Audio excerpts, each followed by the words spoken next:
through the roster, and I would love to talk about them a little bit more, especially as we're looking at the series layout. You got Sab and Septify, who have been underrated quite a bit since season 1. Like, they really have been standout slayers, stuffing the stat sheet for so long. You have Boo Boo Doobu come in, who's been a bit of a journeyman. He's been on a few rosters, and obviously the world champion and Lethal, kind of reuniting Lethal and Boo Boo Doobu from once was on Sentinels back together here on C9. And we have high expectations for this roster, and a great test for them is going to be Stronghold's live fire. When I think of C9, I think of a team that really wants to control the pace, slow things down a bit, but to kind of set you up for all of these traps, where live fire Strongholds really test how fast you can rotate, you know, get that trip cap, keep your opponent on a cycle. So sometimes maybe a little bit the opposite of what C9 are trying to play. Well, you know what? This is a great test for them to see what they're going to look like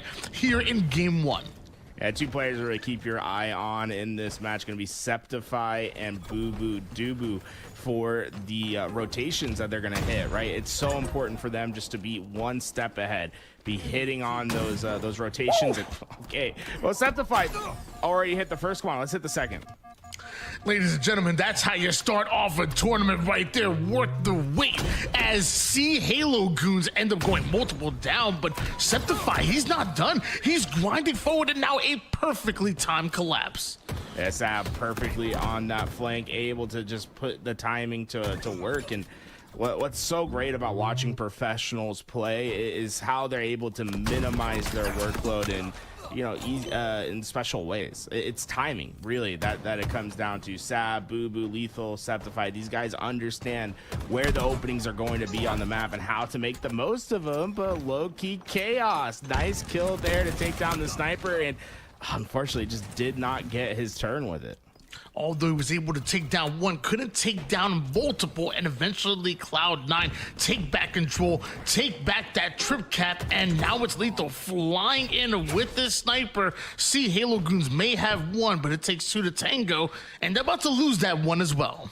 Yeah, the trip got back into effect, and you gotta remember, my Lethal. Hey, thankfully for the C Halo boys, they don't have another sniper to worry about for a bit, but they need to get themselves into scoring position. We're seeing professional play, and for those that didn't know, the C Halo Goons, the C is short for college. These guys are all part of that college Halo group, and I think right now they're getting a lesson on what it might look like after graduation, because this is some of the best rotational Halo play you'll see. These guys are just fine-tuned on the way that they're playing this game.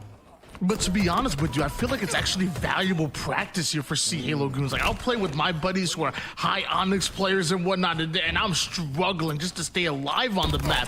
But then I get into my own lobbies, and it feels a lot easier. It feels like Rock Lee taking the ankle weights off, because I feel like you're used to this pace. You're used to, you know, a certain level of shot, and you get back to your regular league or your regular gameplay, and you tend to start frying. So this is a learning experience for C Halo Goons. Yeah, it definitely is like a little Rock Lee moment where you just come out, you're like, yeah, I just played against Lethal. Let me go to matchmaking real fast. Let me unleash my frustrations, and you go like triple positive in your first game. You're like, oh, this is so much easier. It's like I can do what I want to do. Like I can hit something. That's the thing. It's so hard when you're playing against professionals, especially if you have like a 4 stack of pros on the other side. It's like, you just can't get away with anything, right? Any mistake that you make, any timing that's off, it's immediately punished. Once you get in lobby with Lethal, you know, if you can keep up with Lethal's gunning, you can definitely keep up with Joe Schmo 6742. Exactly. Regular matchmaking games, but right now it's back-to-back 3 downs, and as we have almost 200 points in counting for Cloud9, I'm rooting for my boy Carito. I gotta see my boy get a kill. There it is. Let's go. No gooses over here. That's what I'm talking about, baby. And he got a few assists. When it rains, it pours. Come on, let's get another. No, the triple almost there, but the pressure's still on, and that sniper back into the hands of Septify, and maybe you can get a little bit of a highlight reel as we're about to hit that 200-point mark. He's going to have plenty of opportunities to hit a couple more shots off the spot. No, just to the right.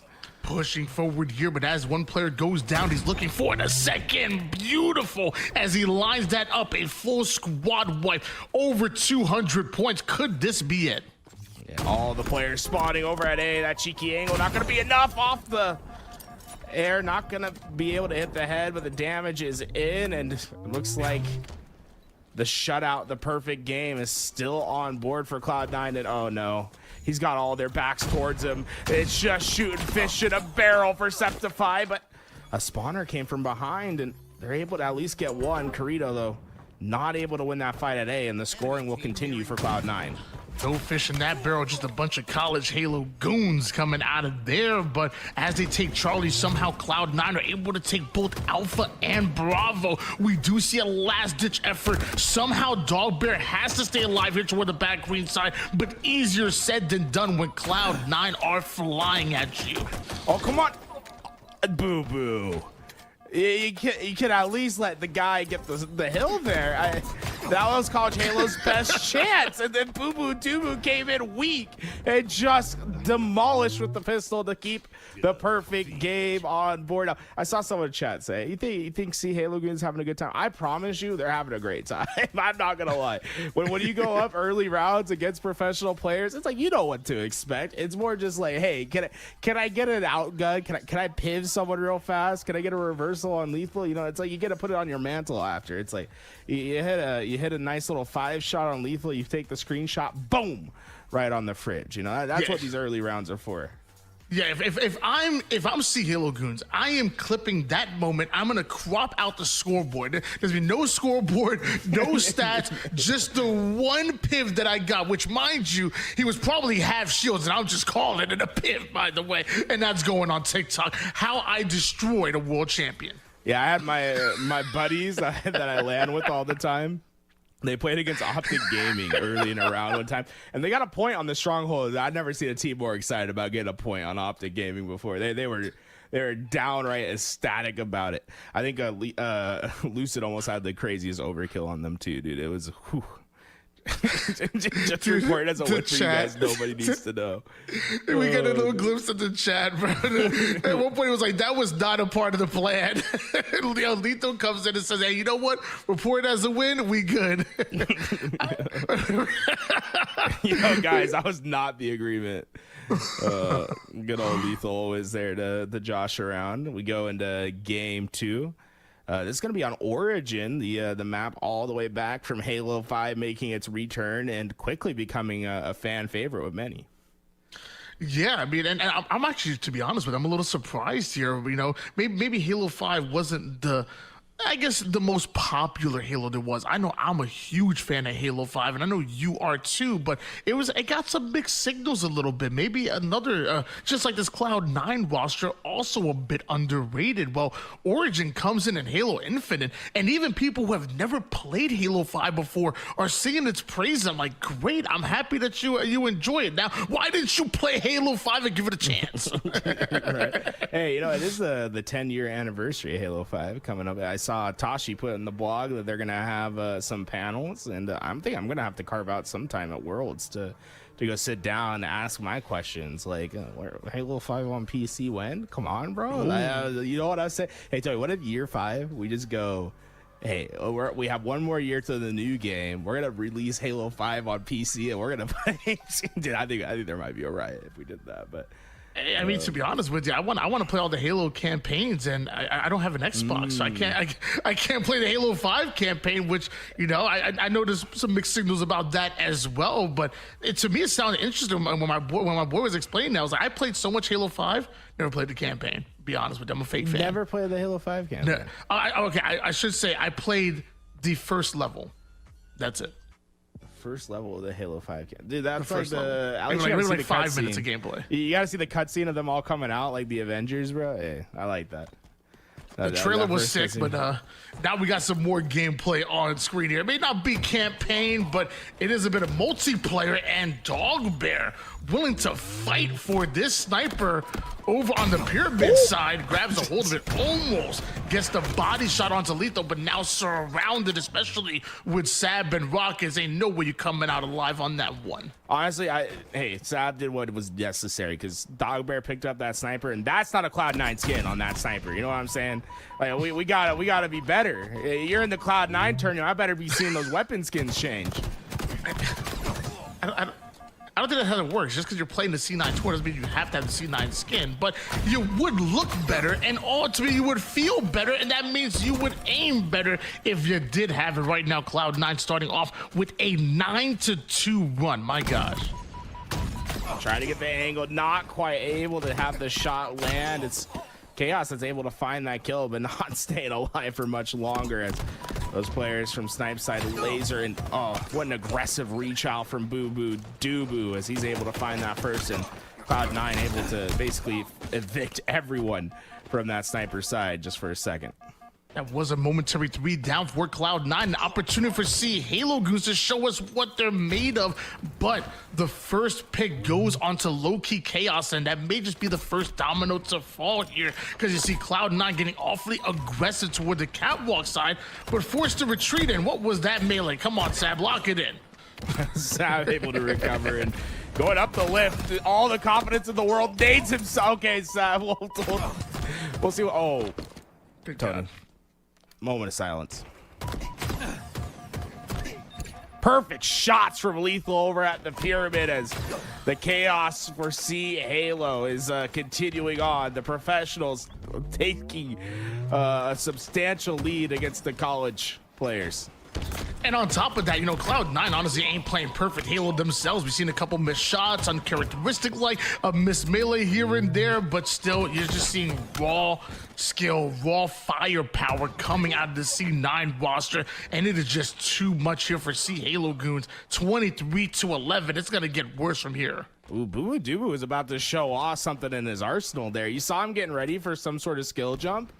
He might have something in his bag. I might have to be going into the lab after this series, Tony, and looking at what maybe legends you can hop on. Rockets, Sab, they looked good to me. That's all I gotta say. I think that was on his foot. Imagine a world where Boo Boo Doo was about to take that skill jump, and like Cloud9 knew it. Like, hold on, we might be on camera. And he just pulls away from it, bro. Like he knew. He's like, oh, hold on, I gotta keep this in the bag for the next land, bro. Yeah, imagine doing it. It's like that's like you know, we have all these scrims and everything that happens throughout the weeks, and it's like you can't really show your world strats when that happens. But what if the teams were like, okay, in the early rounds, like when no one's watching, that's when we're gonna hit our world strats. So we're gonna have imagine being the poor like early bracket team that's like getting the world treatment from these teams. Oh my. 35-13 lead here for Cloud9, and Sab going for the 360. That's a world strat if I've ever seen one. Nah, he stole your kill. Do it, Sab. Do it. He stole that kill. That was your 360. You saw the dark forces coming in. That could have been some Sidious vibes. We saw instead Sab going to keep his reticle trained on the opponents for now. 8 kills, 5 assists to go along with it. It's only died 5 times. He lines Dog Bear up, but can't exactly connect with that shot. And meanwhile, Odin catching a bit of a sneaky angle and some great shots across the map onto Lethal. The cleanups now are coming in, and Halo Goons able to put 19 on the board. But as I look at the scoreboard, only 2 squad wipes away from pulling off the sweep for Cloud9. Ooh, nasty little late jump attempt, but not going to be enough for that kill. Halo Goons able to get themselves to 21. Now it's like the question is, can they get Steak off the menu? But Septify back with that snipe, hits the shot. He's triple positive in our Slayer. Yes, at the fine Lethal looking locked in. Meanwhile, Boo Boo Doo is going for some ninjas. I mean, don't he often be wearing the hidden leaf headbands? Yeah, that man is a ninja. He living in the Naruto universe. Boo Boo Doo comes out with a huge ninja, and Cloud9 come out with a huge series win. What can't Boo Boo Doo do? He's force choking his opponents on land. He's getting hidden in the Leaf Village. I'm trying to think of like where he was, because we definitely didn't see him go over the head. That might have been a perfect ninja, but as you see a lot on Origin, there's a lot of little cheeky spots, a little hidden movement tech that a lot of players just don't know about yet. And I think we're going to be in a special treat come Worlds. I think players are going to have this map almost completely figured out where all the nooks and crannies are, and I think we're going to see some fantastic Halo gameplay on it. I think it was a great analysis there, but honestly, I think it was actually even simpler than that. That was obviously a substitution jutsu coming out of Boo Boo Doo there to get that ninja, and ultimately the 2-0 series win for Cloud9. We are doing best of 3 series here in this tournament, and see, Halo Goons should have another chance down in the lower bracket to make a run, and I'm going to bet dollars to donuts that their matchup in lower bracket round 1 ain't gonna be as tough as Cloud9. Hey, Gals, can we get the chat open? What are these guys talking about right now, dude? Someone's called, dude, these guys are college Halo kids, and they're getting called unks in the chat. Like, dude, they're talking about some old school. Dude, 2010, what was I doing in 2010? I would have been, I think I was in middle school. That's crazy. Oh man, that's they're going all the way back. Tell you, hey, a little trip down memory lane over there. Love that, ladies and gentlemen. If you want to find out what it takes to get to that next level, when these Cloud9 and Karma are going to be going at it here, and Karma, that's going to be Wile E. Coyote's team. And I'll say, Cloud9, you might not want to be sleeping, because I call Wile E. Coyote. I think he's officially the open bracket reaper of the HCS. Okay. Well, we know what they're doing in the merch section, but now we get to find out if they know what they're doing on the virtual battlefield. Cloud9 going up against Karma. We got Grand Shites. We got Wally Counter and Tigger. I didn't hear Nessity's on the squad as well. Welcome back, Nessity. Nessity, one of those players that made a pretty big impact in the open bracket scene in year 1 when he's playing on that status quo roster, but he's been in and out, and so far, you know, I hope that he makes his stay this year and tries to go far in the open bracket. And he's got such a lot of talent on him. Well, so does Lethal and the rest of this Cloud9 roster, who just put Karma 3 down, and that's going to be the first arm here for Cloud9. Although Karma coming with a ton of potential, Cloud9 are the real deal. And Septify already demanding presence on that B-side lane. Oh, goodbye, Grand Shiesty. Septify reintroducing himself to everyone at home. Bomb already moving up here, but it looks like Tigger was ready for it, anticipating the push, and with 3 down now for Cloud9, it's an opportunity for Karma to now grind forward. Coyote able to get good timing, but the punch just doesn't go through. Lethal will be able to get that trade because of it, but still the counterattack is on. Karma trying to get into the base of Cloud9. 3 players hiding in this back base, but just not enough damage yet to get that bomb into the arm zone. Multiple going down here, and now that bomb started to move past the util side. Tigger trying to cut this angle off and turns it into a triple kill. My man was on a run, and because of that, Karma should advance this bomb forward. Don't catch yourself slacking against a team like Karma. They will find opportunities to force their objective forward. Hey, these might not be your household names, but if you ever go to LAN and you're looking at the open bracket and you're looking at teams, you're like, man, I don't really know these guys, and they're knocking out some of my favorite open bracket players. It's usually Coyote and the crew. Like, these guys know what they're doing. They can find themselves opportunities in games, and well, this might just be the next big one. Tigger able to get not only the camouflage, a double kill, and the base of Cloud9 currently is being controlled by Karma. And Nessity with a huge kill and some extra damage on top. You're starting to see why that man was being scouted by Ryan New back in the day. But as I say that, it looks like that bomb is not going to be going down here until Nessity himself ends up making a play. A double kill to pull off the arm. And ladies and gentlemen, we are tied up at 1 apiece. On the board, Akara had complete domination of the base, but as that bomb gets armed, that gives Cloud9 at least a little bit of space to try to work with, but so far, it's just kill after kill for Karma. Cloud9 struggling to stay 4 alive. That's going to wake up Cloud9 just a bit, but it looks like Grand Shiesty and the rest of Karma are simply ready for it. We switch gears over towards Lethal, finding an easy one shot there. Now that bomb advances forward, Cloud9 back in control. Fast play from Lethal, just going to get this back into position, at least get it into the base. 1 round of slay is all Cloud9's looking for, and Lethal understands he must stay alive and wait for that reinforcement. So notice how he's not trying to be too aggressive, but not necessarily trying to take himself out of the play. Grand Shiesty, though.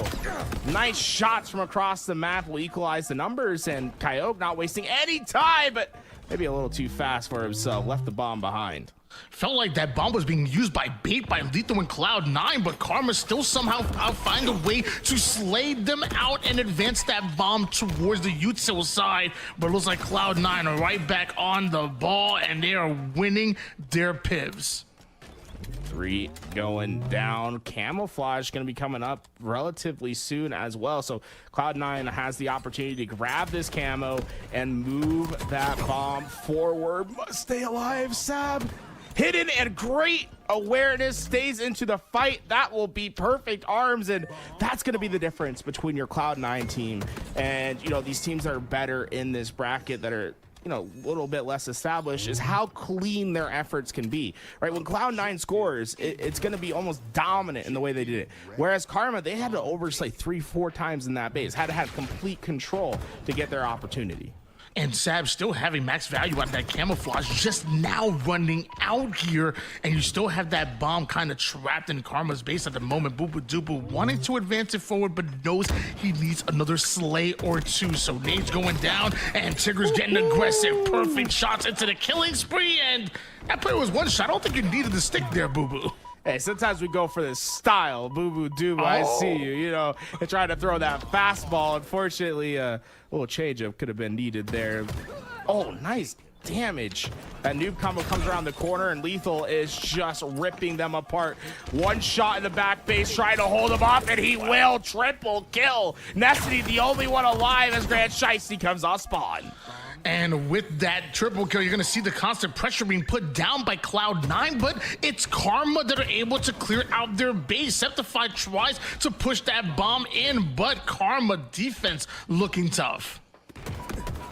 Down through and already back to the fight. Cloud9, they're 3 down, but that is Sav having no fear on his challenge still, and I love it. He knew that they were overloaded on the car lane. He just moved the bomb all the way to the middle and said, hey, you guys are going to lose your timing, right? You're going to get these kills, but you're not going to get that bomb anywhere because of the plays that I make.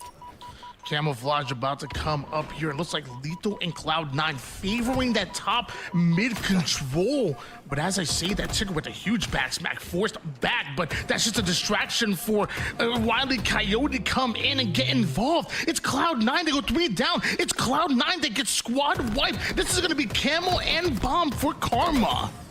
Coyote's going to get that camo, but nothing's safe, right? Cloud9, all 4 of them have their zinnies on. You cannot be safe with camo. It's important to stay hidden. Do not let the extra firepower find you. And Cloud9, they're 3 down once again. This is an opportunity Karma's been waiting for. Brand tries to with the cleanup. A huge double out of him, maybe a triple. We already saw one earlier. Why not another? May have not gotten the triple, but Cloud9 still end up 4 down. We have Coyote still with this camouflage, and Karma still in the base of Cloud9. And this is how they got their first score, but Cloud9 just trying to keep that bomb away from the base, forcing Karma to overslay. And usually when you have to overslay against a professional team, it just doesn't go well. Lethal able to find 2 in his base. Knows that there's a 3rd that's going to be challenging. They go down, and that'll be a clean wipe. Karma officially out of Cloud9's base, and Cloud9 going to be able to take that mid-map control once again. Cross-map shots looking good out of Lethal. Somehow Grand Shiesty's able to survive, but notice that bomb has actually made it past the P side right now. It is Cloud9 looking to infiltrate Karma with that bomb. Karma on full defensive. I like this movement from Septify to get back. Force them into your space, because that's where you dominate. Double kill for Septify. He's not missing a shot. Coyote, the only one alive in the back base. 1v1, and, well, 1v1 quickly becomes 1v2, and it will soon become 1v none as these players from Karma are feeling the pressure from Cloud9. Grand Shiesty was somehow able to survive that engagement, lives long enough to get himself a back smack, and with that bomb now starts to move forward. Camouflage snatched up their 2nd one in a row by Karma, but not able to pop it. Cloud9 baiting out that camo to perfection, and Grand Shiesty, almost gets the stick. Nothing counts almost in Halo. You know what I said? We got to have perfect play. I saw the vision. Lethal. Unfortunately, he just didn't have enough ammo in his gun to complete it. Wow, what a play from him. That's Halo 5-esque. Well, like you said, almost not going to count on that one, and able to survive our Karma, and now trying to get the bomb out of their base at the moment here. Septify in a great position, but Karma knows exactly where he's at. Grand Shiesty gives up that height advantage to eventually go down, and this is the moment Cloud9 we're waiting for. Coyote has been a thorn for Cloud9. Oh, what an aggressive play! His position known, though. That scan came through, and with that, Grand Shiesty is the only one alive. Cloud9, they're quickly making their way to Karma's base. His position top. He has to get the shots. Oh, the nade puts him off scope. Down to one shot, but Nestle has to be the saving grace to try to get this bomb out of the base. It's 3 down. It's only Nestle here, but Nestle somehow gets the kill, gets the bomb out, does some extra damage, almost gets the trade off there. Some great ball movement, though. Septify on the catch, on the arm, and can he put it in? Yes, he can. The ninja doesn't even matter because that's a 3-1. What a play by Cloud9. Awesome awareness from Cloud9 at the end. Said, hey, let me just throw this right up. Alley-oop and dunk by Septify. You wouldn't know it, but on the lands, that guy's got hops. Go play him in some 1v1. You'll get to know. Hey, Tony, I love watching this Cloud9 team. They're fun to watch, but I'll say Karma put up a hell of a fight here, man. Like, these kids are really starting to pave their way. And like I said, if you ever get the chance to go to LAN and watch open bracket matches, I promise you will not be disappointed. If you go find Wily Coyote's team, or Coyote as his gamer tag is now, and you go stand behind them, they're kind of some open bracket reapers. I'm not gonna lie, they've knocked out some very good teams in the open bracket. And it makes sense, though. We've seen Tigger on some great teams, but we also see Wally Coyote back in the, I mean, he's since the Halo 3 days, the Halo 5 days, he's just been getting better and better with his 5,800 damage. We talked a lot about Nesody and his experience with status quo and being under Rhinu's wing a little bit. And of course, Grand Shiesty, remember him alongside Darkest Hour. You know, Action Jackson, who's on that Envy roster right now, where the first time I heard of him was on Darkest Hour alongside Grand Shiesty. Karma, nobody to be messed with, but neither is Cloud9. They're up 1-0 in the series. Yeah, that was Talent's roster, right? He was assembling those teams. He might have had an eye for talent, man. There's some players where we're watching them in year 2, year 3, trying to make their way through the open bracket. It feels like in year 4, they're finally starting to hit their strides. Like we're starting to see some players being able to break into that professional scene. Like you said, Jackson on that Envy roster is an example of that, and that Envy roster playing in today's tournament. I think we have Cloud9 and Envy there. I think they're almost destined to play each other in this bracket. I'm going to be very excited to see that one. I'm also excited to see this fight that we about to see on the streets, because like you said, Karma put up quite a fight on Aquarius. Well, this is where we take those fights. Streets, Slayer, first to 50 kills takes the win, though, in 12 minutes on the clock. And Sab, he don't even need the 12. He's getting it done real quick. A nice little double before going down himself here. Meanwhile, Nesody somehow able to find the angle to not only get some shots, but almost finds the exit route. Nesody does end up going down. This is the difference between Lethal trying to use that new jump. Oh, Lethal from the bottom rope, able to get the punch and kill. But the difference between your matchmaking gameplay and your tournament gameplay is it's much harder to stay alive and to find value once you've been spotted, especially against professional teams. Nessie tried to do his best at that top C, but you notice how Cloud9, just all the players reposition themselves. They watch all the escape routes, and there's just nowhere to go. Great job by Grand Shiesty to anticipate the open lane, pushed through the tire side, blocks that immediately, and with that Cloud9 getting wiped off the face of Streets, they are hawking down, hunting down the final player. Karma trying to tie things up. Just a 2-kill differential early in this game, but it definitely feels as if Cloud9's dictating the pace, but that might just change. With Red Gun in the hands of Karma, they're able to find one, but the rest of Cloud9 there to clean it up, and that will change the power weapons hands into Boo Boo Doo-Boos, and he's got enough for at least one with this red gun. Karma was starting to gain some momentum there, but as I say that, Cloud9 take control of the strong side, but having to trade out for that double kill. Grand Shiesty picking up on some of the weakened players. Karma are not giving up. We're back within 2 kills, make it 3 now. Into the corner, Boo Boo Doo-Boo has 3 players ahead of him, and we'll just know that his life was going to be voided. We'll try to get some extra damage for his teammates to come in and clean up, but Karma keeping themselves well established. Don't let those players get traded out easily, and there was only 1 kill for Cloud9, but that's the thing that differentiates the good from the great. Just being able to be in a tough situation and to land perfect shots, right? It's just great execution from Lethal. Perfect shots out of Lethal, and now a perfect flank out of Sab. Not sure why the first one didn't go down easily because of that. Grand Shiesty survived, but will he thrive in this situation, or will the rest of Cloud9 just collapse on him? Because Grand Shiesty is wiped out of the arcade side. Tigger is now looking for the exit route, but everywhere he goes, there's a Cloud9 member surrounding him. But Wile E. Coyote comes in with a clutch double kill. Somehow Tigger buys so much time for his life that Karma get involved, and Karma tie things up. And Cloud9 were able to break into the lead once again, keeping him away. Septify not able to get the shot in time, but the cleanup's there, and Boo Boo Doo-Boo, a fresh red gun in his hands, ready, but not able. Wow, what a kill by Coyote. You know, not only does that take the power weapon off the map for Cloud9, but it reestablishes the spawns for Karma. They're going to be able to get that stalker rifle now, and Cloud9, as you see, they're very condensed on the map towards C.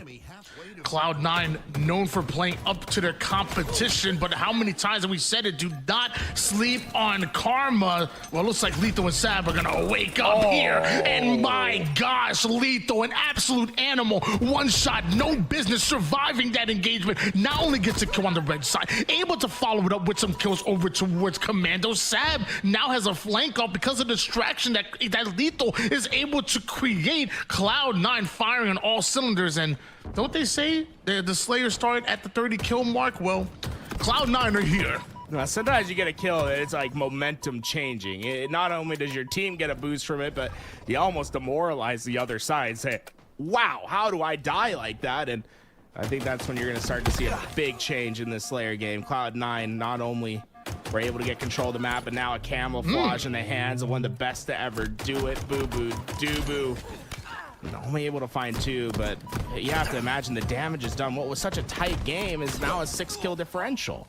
Always making that sidekick look like the main character. Meanwhile, Necessity with some great cross-map shots, allowing Wile E. Coyote to find an angle from the tire side, get a cleanup, but it's still another 2v2 engagement that he has to back down from. Sab hits some perfect shots to start off that push, and now Karma is staggered at the moment. They're losing bodies left and right. They can't compete right now. Down by 5 kills. They can't afford those deaths. 4-kill differential though, and you see the split spot. Lethal all the way in this back corner.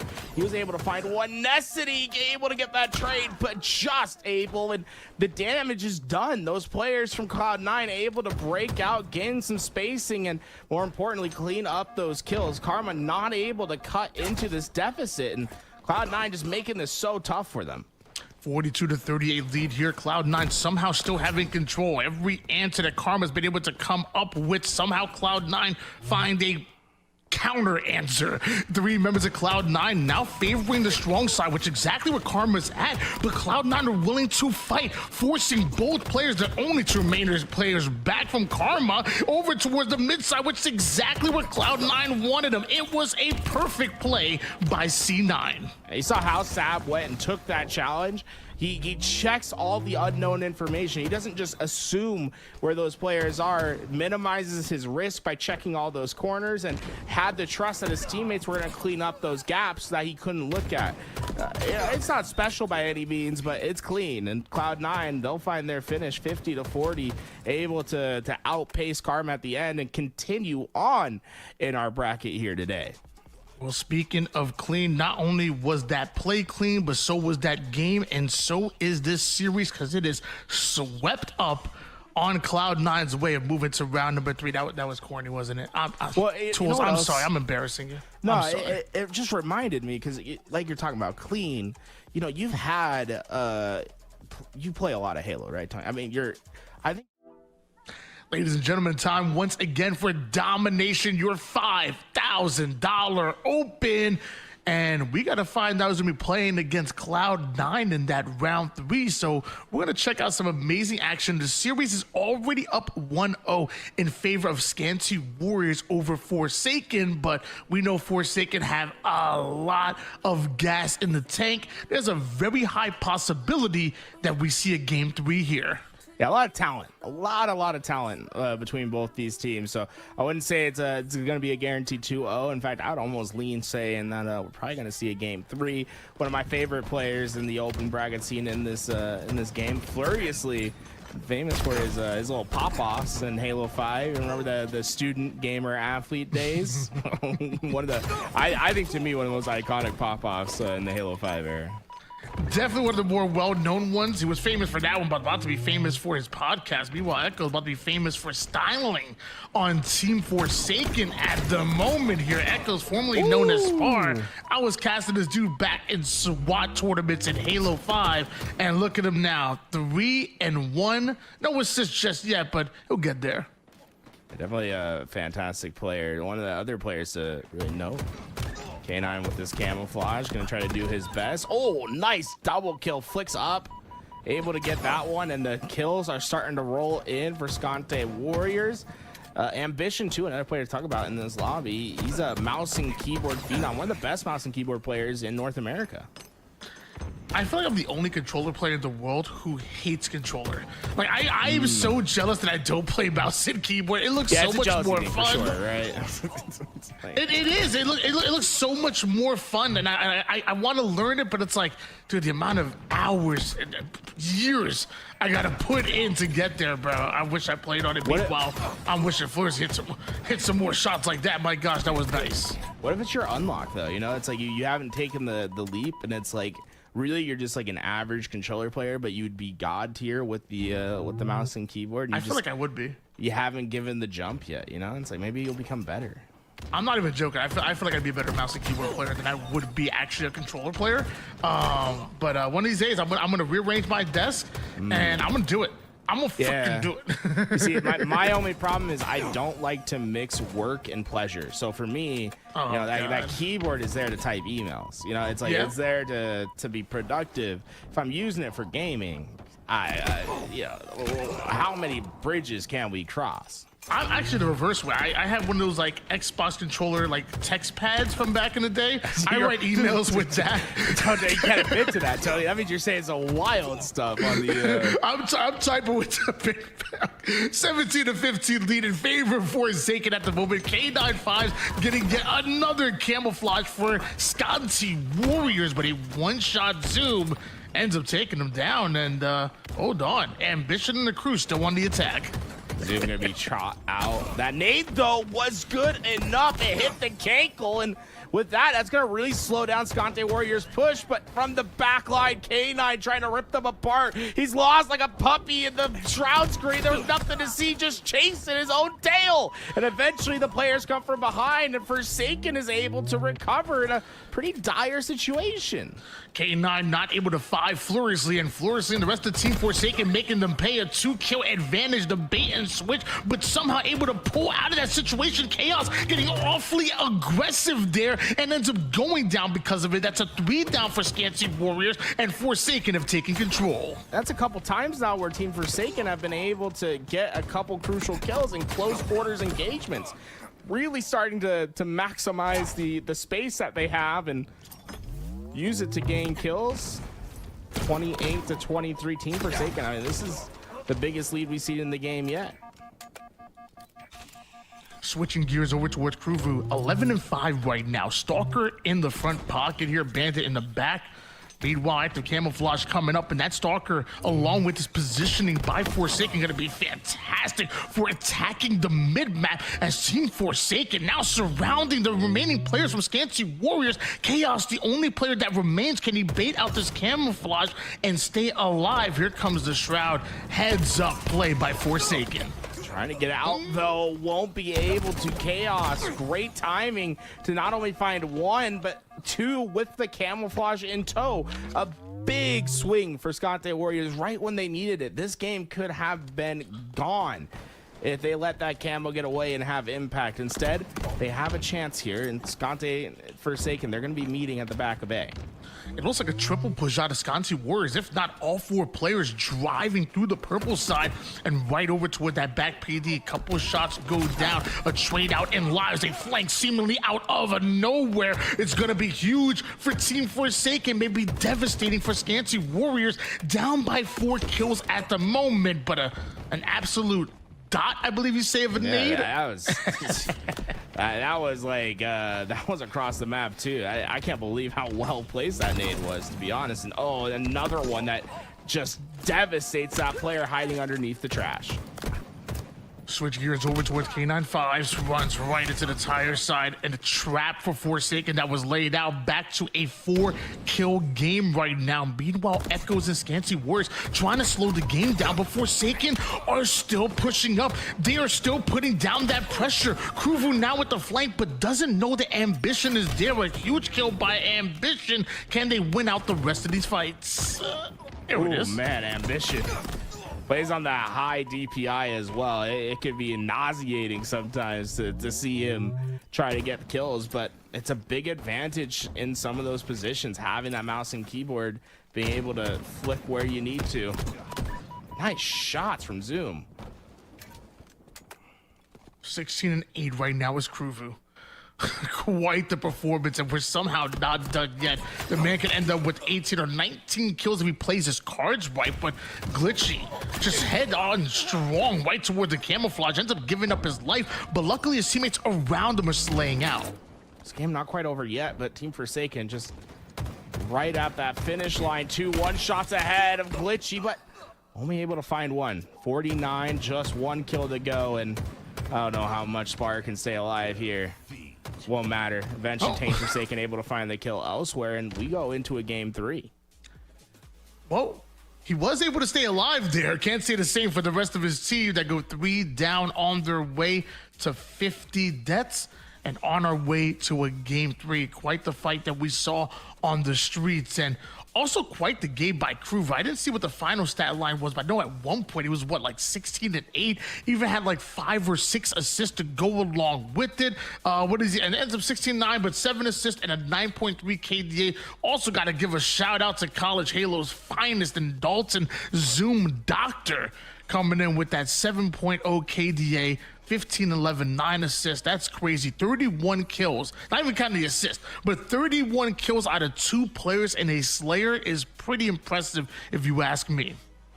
Yeah, I would tend to agree with that statement. We saw some great damage down. You know, over 4K damage in a Slayer is tough, and we saw multiple players reaching that threshold. And with how close these teams are, I would expect ourselves to get into quite a battle here on Recharge Oddball. I'd be expecting a longer paced game here. I disagree with you on that one. I feel like I average over 4K damage every game, every Slayer. Every Slayer? Easily. Slayer? Oh, yeah. I've never even seen 399, 99 or below. And not one time, bro. 4K club all the way. 4K club. Dude, I wonder what the average damage is for like a pro player on Slayer. Because you might just, okay, well, Zoom, triple kill right off. And all right, Zoom, he made his presence known at DreamHack Dallas as well. When we saw him in the open bracket competing against some of those teams, dude, he was basically looking like top shape. It's so impressive to see players be able to translate their online gameplay to LAN, and Zoom was pretty flawless with that. In fact, I almost think that he's playing better on LAN than he does online. It was a 6-1 start from Team Sacred over Scanty Warriors. And actually, I should say only Kruvu and Zoom Doctor, because they have all of the kills right now. Rotating that ball towards the back C side. It's forcibly played off the map as Scanty Warriors get the kills they were looking for. Yeah, with that 3 down, Forsaken, they got a great chunk of time early in this game, but there's going to be a battle for map control to get to the second. Glitchy early to this bat ledge, but he's got to be concerned about these players that are creeping up in the pipes. 2 Muscante Warriors that can take control of a pivotal part of the map. Double out of Echoes clears out the gold side. There's still 2 remaining members of Forsaken, but Echoes is watching every single angle on the map. And now the rest of Chaos and Scanty Warriors trying to activate through that. But notice how Forsaken spawning over toward the back A side. Double push right on in. They take down 1, but can't take down 2. Ooh, big win by Kruvu. I'll give him his 6th, and with the grapple at hand, Zoom's going to be able just to grab that ball away. They know the spawns are coming towards A. Well positioned, but the timing not quite there. Scante was able to get through, but this rotation might just be perfect. They're trying to keep it 1 step ahead. Not only have Team Forsaken been great in the Slays department, but also objective efficient as well. 38-0 start, but as they're trying to rotate that ball, Scanty Warriors catching them off guard a little bit, and Fluriously digging deep in the bag to get the commando kill. Can Ambition stay alive, trying to tuck himself into these corners. Those nades. They didn't hear the sound of him taking that damage. They don't try to hunt him down. Zoom just got around that corner. Ambition still has chances with this camouflage to make an impact. Big shots out of Ambition too, barely taking any damage whatsoever. He's gonna be able to double push this back blue side, clears out tower just to make sure, and Kruvu left behind, left to go down. He knows there's 1 more player being sneaky there, at least thinks there is. Sorry, nobody's home. Nah, we got tricked out there because we can see the observer mode. That player looked like he was around that corner. He's just in white tower. It's like, oh. 4 go down for Scante Warriors. And Team Forsaken, they're well set up for this next rotation now. They know all the spawns are going to be at A. They have that ball at back C, early play position. And I do like this route that Chaos has taken with his teammate. They need some sort of pipes control to at least have some sort of angle to collapse in on ball. But it's going to take a long time for that to develop. Although we've seen Scanty Warriors be able to force this ball out of the hands of Forsaken multiple times, they haven't gotten any time of their own just yet. But now half the members of Team Forsaken hit the black screen, and finally we see Scanty Warriors scoring and also slaying out at the same time. Echo's going right at Kruvu. The final remaining member is Glitchy, but a player spawns right there, and Echo's not going to be happy with that. He doesn't get his kill, and now an opening for Forsaken to push the ball. His timing window is just off. Like, we're talking about half a second off. Great idea right there from Echo. It's just, unfortunately, the game not cooperating with him. And Escante only able to get 12 seconds. Right, it was 76 unanswered points from Team Forsaken. Scante Warriors not able to really maximize their ability with that last ball rotation. Instead, they're gonna have to rely on their slays once again.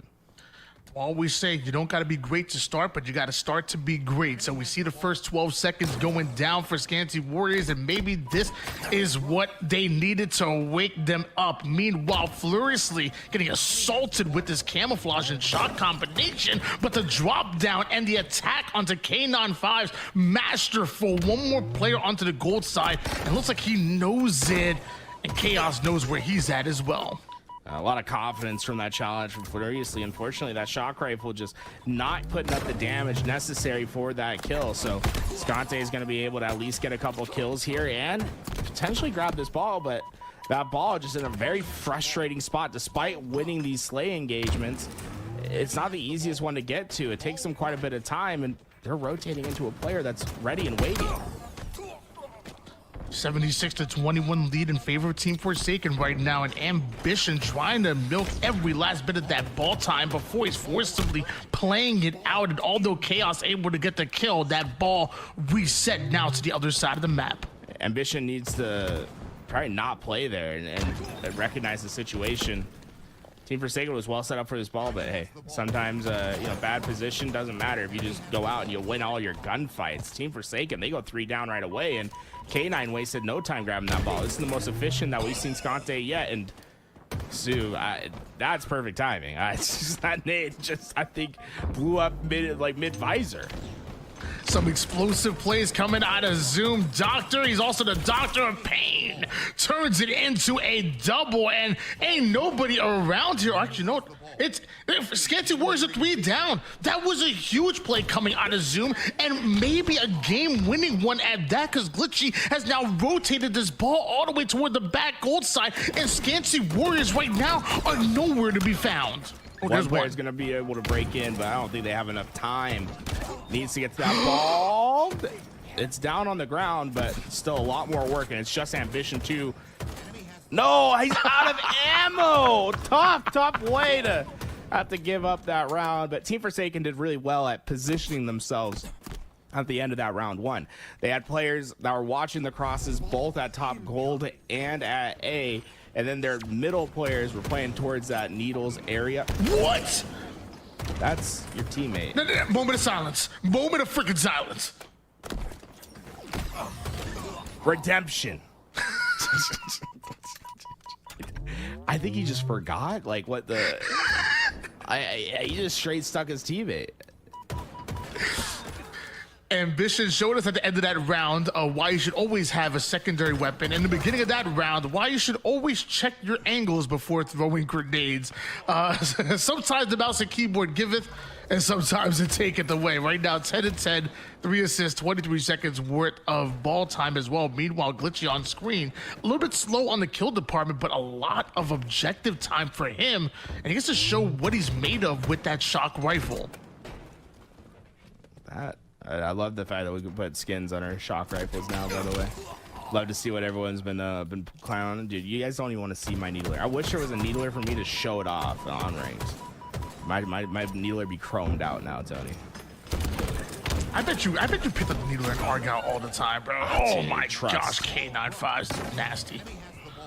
Yeah, with that, I mean, that should be a good chunk of time for Scante, trying to get everything organized with their players, and with that, they still have plenty of shock rifle ammo and a grapple to hit rotations with, but Team Forsaken, they're ready to take this challenge. Honestly, I'm surprised Scante didn't try to rotate this faster. Instead, they're going to try to take the fight in the pipes. 7-0 run here by Scanty Warriors, and Echoes wants to turn it into much more. Drops the ball only to take off heads. He says, somebody grab this ball. I'm freaking frying right now, and he's not done. Perfect shots onto Flurcy on his way towards the bat ledge side. Echoes is going off. Yeah, you better just do a 360. Let the people know, Krumu. Not able to go down. His head peaked just for a second. They thought it was enough, but oh my, Echoes is just feeling himself. He's hitting timings, he's hitting routes, he's hitting shots. Nothing going wrong, but that's Camouflage that's down on that bridge. And it's going to be Ambition 2, the one that gets away with it. For a good 2 to 3 minutes right there, Echoes couldn't do anything wrong, even if he tried. My gosh, 15 kills out of him. Meanwhile, Ambition was able to get a hold of this Camouflage, and more importantly, get away with this. So now behind enemy lines, taking advantage of the weakened players. Knows there's a split spawner towards the A side, so he wants to push that as well. This is huge for Scanty Warriors. Ambition 2, it is flick, flick, flick, flick, flick, check, check, check, check, check.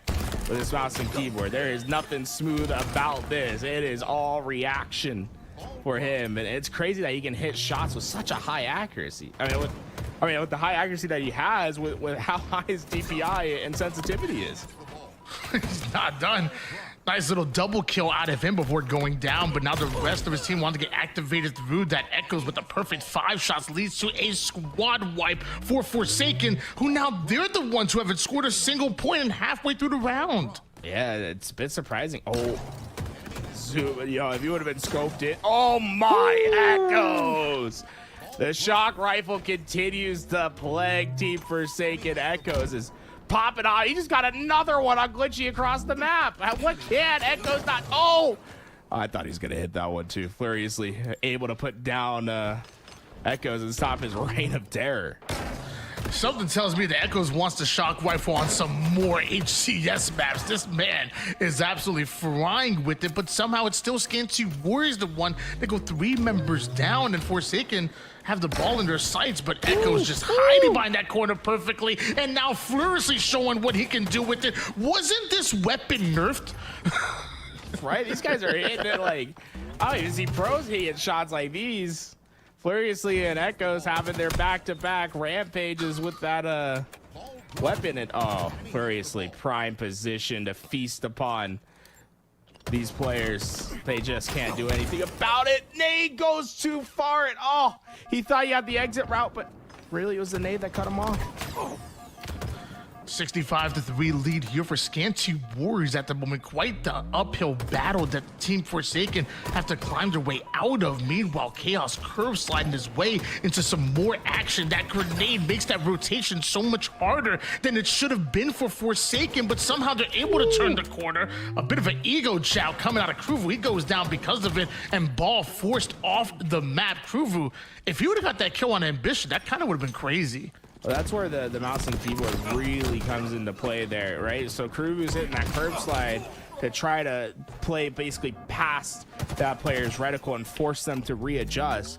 But mouse and keyboard, so much easier to just flick right where you need to be, and Kruvu's fast movement wasn't enough to get him that kill. And Ambition 2 was able to find that. That really, like, that kill, that's the difference between another 20 seconds of ball time for Forsaken and them having to stop at 12. Remember, there's only 60 seconds left on the clock as well.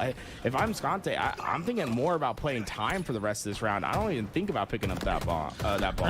That's exactly what I was thinking about as well. You only need 35 seconds worth of score, but also 48 seconds on the clock is not much for Forsaken to play with. As I say that, full squad wipe now. Forsaken have the opportunity to rotate this ball toward the gold side. Kruvu's demanding it, saying, hey, you've been popping off, do your thing. But as he's rotating the ball, he finds a wild Echoes in the grass, cutting off that angle, and now time winds down again, but Team Forsaken slay. Echoes got an A spawn that was clearly not thought about by Forsaken. If he didn't throw his nades there and telegraph his positioning, I think he would have just completely eviscerated Forsaken in that position. Really something to think about, right? When you get an unexpected spawn, when you're reading the map, you're like, ooh, this is a really, really good spawn for me, and I don't think the other team knows. A lot of times not throwing your nades and keeping yourself hidden and allowing them to push into you is the better play. We talked about Forsaken running out of time here, but mind you, look at that. Almost 50 seconds right now, and still 31 seconds worth of neutral time. Scanty Warriors need to slate them out right here, right now, if they want to hold on to this lead and force us into a round number 3. Echoes with the flying in, somehow is able to survive here, and Chaos and Echoes get back-to-back kills that force the ball off the map. Although Forsaken eat away at the lead, time winds down again and waits for no man. Only 15 seconds to go grab this ball, and you know Scante's just gonna put every reticle onto the middle of the map. They need a couple opening kills to get themselves through. The first, they get traded. The second trade comes in, and now this feels impossible as 2 players just have to rush towards the ball, and they will be able to play the defense. Nothing that Forsaken can do. We go to a round 3. It's game 3. It's round 3, and at this point, it is do or die for both of these squads. Who's going to be the one advancing forward through the winner's side, and who's going down in the lower bracket? Mind you, the winner of this faces against Cloud9, who's just waiting, watching, and learning from the games that we see in front of us. Big double cut of Flourishly will open up the map quite a bit. 3 down goes Scanty Warriors. Ambition 2 also goes down as his teammate spawns, and now essentially down numbers as they have to try to hit off this rotation. They're gonna have to give up a lot of opening time here. Oh, nice shot. Dude, this shock rifle is blessed. Every single player on the map right now has gone absolutely off with the shock. Can't exactly say the same for the Bandit of Glitchy, not able to find the weakened player. Now that shock, since for anybody to grab, Forsaken may be scoring right now, but Scanty Warriors should be on the push. There it is. I can't believe Echoes is still alive. Oh my, Echoes. How did he live? Grab shock, able to get the damage down, and that puts Forsaken stuck at A, and it's just easy pickings for K9. He's able to find one, and the rotation's already set up by Chaos's position. This is great time that should come from Scante. 27-14 lead here. Scante Warriors may be scoring at the moment, but Forsaken found their way over toward the tower side. Off screen, Glitchy goes right at Ambition with half the members of Scante Warriors going down. Team Forsaken want to advance that ball toward the back blue side. 2 nades on the pad, both blown up, and maybe a little bit of splash damage done to those players that are spawning at A, but look at the positioning. They have essentially what is a gigantic U in positioning on the map. These players are going to be spawning all the way at A, and there is no route for them to take that's going to be safe. It's going to be hard fought to get to this ball. Can we talk about the fact that the man on screen right now, Fleursy, has almost 40 kills, 22 assists as well. He is absolutely going off at the moment, and now he has a grapple to move even faster than he was before. The man was already moving at a lightning speed, and now on the attack for Chaos, who's just able to get away with the camouflage, somehow Forsaken with the denial grenade, and Chaos takes down Fluriously and survives with the camouflage, forcing a play ball and another opportunity for Scante Warriors to get to the gold side. At least they're able to get to that ball fast enough to stop it from Forsaken having any chance on that challenge, but there's a lot of work ahead of Warriors to make this comeback reality. Chaos maximizing his camo potential, man. Furiously was one shot away from taking that thing down early, just missed the head, and at least a little bit of reprieve. Oh, no grapple. You can see him wanting to grapple that ball back onto his side, but Warriors starting to at least gain a little bit of momentum. Another play ball, but Warriors still down by, what, 47 points here. Perfect shots at a Glitchy, and I thought he was going to get the second one as well. Chaos barely survives just long enough for Fluriously to put his 44th kill on the board. 84 seconds now when counting here for Team Forsaken. Scante Warriors are going to try as best as possible to get the ball out of their hands, but they have to go through a plasma pistol, and a Fluriously with 45 kills now. Kruvu on the rotate. Nowhere for Scante Warriors to push through. They're going down to the lower bracket, and Team Forsaken will be playing Cloud9 next. We got to peep the damage. 45 and the most assists for a team. Furiously was truly out there trying to do it all for the roster. That's one of the more impressive individual performances we're going to see all day. Wow. Not only with the 45 bomb, I know he had, what, at least 22 to 24 assists as well. When you're flying like that, there ain't no way he's having the ball. You've had a few seconds worth of ball time, but that's a 27.3 KDA. Absolutely ridiculous coming out of Fluriously. That is unreal. 11,500 damage. I do that amount of a damage in an 8-hour like grind. This man did it in one game, brother. That could be 3 games worth, right? If you 11.4 in tournament play, incredible work from him. You say you didn't have a lot of ball time. I don't know. Can we see the ball time as well? Because I think he was picking it up at least a little. I'd imagine like 20, 30 seconds, 14.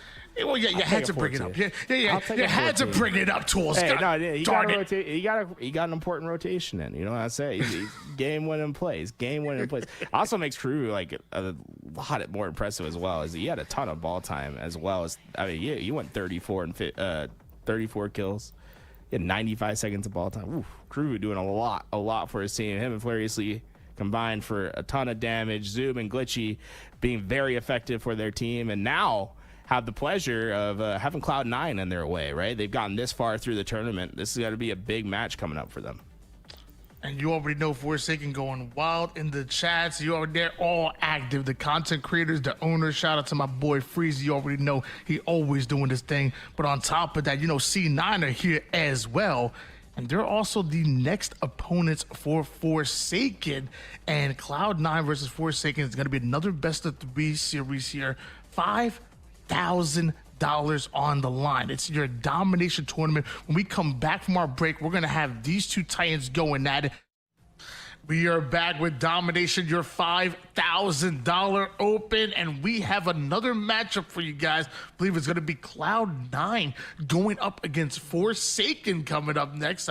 I'm Why Not Be Reckless, aka Why Not Be Casting. I got tools with me. How you feeling, baby? I'm feeling great because we have two very good teams that are going up against each other. This is the winners quarter final, so we're getting further and further into this tournament, and it's going to be a big one, especially for Forsaken, right? This is a team that wants to try to hit that next level this year.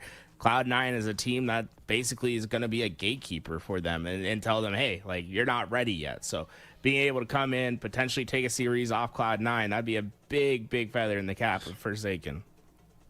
And in case you weren't here during some of the earlier matchups, this Cloud9 roster made up of Boo Boo, Dubu, and Lethal, and of course, Sab and Septify. Sab and Septify competing under this Cloud9 banner. Literally just last year, they come in, you bring on Boo Boo, Dubu, and Lethal, and you have a dangerous roster. Meanwhile, on the other side of things, you have Team Forsaken, Kruvu, Zoom Doctor, Furiously, and Glitchy. They just won their previous matchup against a very good Scanty Warriors roster, and now we get to see what they got up their sleeve for Cloud9.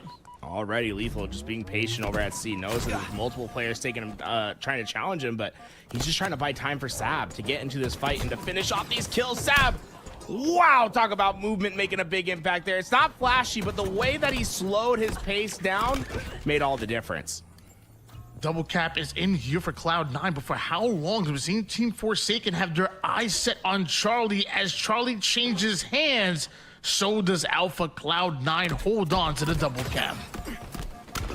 Oh, through the back, not quite able to get that kill. Sab instead patient in that top lane, able to find that kill, and Cloud9 continues to score, and too wide into the long haul we go. They're looking for the trip cap. Furiously not expecting this pressure, will take that initial damage, and I think he's just gonna have to leave. There's nothing to be done, but look at that spawn over at Glass. There is some space for Forsaken, but you just can't get caught like that. Septify, perfect shots, trip cap is in, and they are setting themselves up for an absolute tap out. As they, I mean, look at that. Septify just in the angle of the spot. What are you supposed to do? Over 70 points here for Cloud9. Team Forsaken get to score a single one. And the moment they come off a spawn, they're being absolutely assaulted. Cloud9 flying on them. Reticles trained the moment they come up. And right now, Cloud9 dominant. Team Forsaken have to hesitate, have to slow the game down. And ultimately, Cloud9 continue to score while they do it. Trying his best, Zoom trying to stay alive, but I don't know how. Oh, whoa, big win. He was one shot. Lethal couldn't get the reticle on, and Zoom gonna at least get their team a home base to work with, but that's it. It's just a home base. They need much more. A place where they can call home. As of right now, Team Forsaken though, kill after kill after kill, and just like that, not only taking two, but going in for the triple cap for Team Forsaken, and Furiously right at Sab. Boo Boo Dubu the next one to fall, and some clean kills starting to chain together. Team Forsaken are scoring. Trip cap's in. Now how long can this trip cap stay? Trying to stall. Glitchy will do just that. Zoom gets the kill, resets in, and Cloud9 will go 3 down once again. So this trip cap becomes a bit more prolonged as they get themselves set up. They're going to try to force a long haul spawn, but Lethal getting that back C spawn is at least going to give them some spacing. That this should be relatively free unless we see some miracle play from Forsaken. No, home base will change. Cloud9 bit stabilized. We're seeing Team Forsaken go on a similar run to what Cloud9 did to them, which started off as a 70-0 run, a 139-60, still in favor of Cloud9, but Team Forsaken getting the kills necessary. That's until Septify shuts them down. I do love how confident Team Forsaken has been on some of these challenges. Even when they know the caliber player they're going against, they will not back down from the challenge. Dude, I swear, the punches be moving people these days, Tony. You see that? It just absolutely it pushes him out of his space, gets the kill because of it, but Cloud9 scoring for now. Some of these spawns clearly have hands, and so does Kruvu's on his way to a 10-3 performance here, outslaying everybody.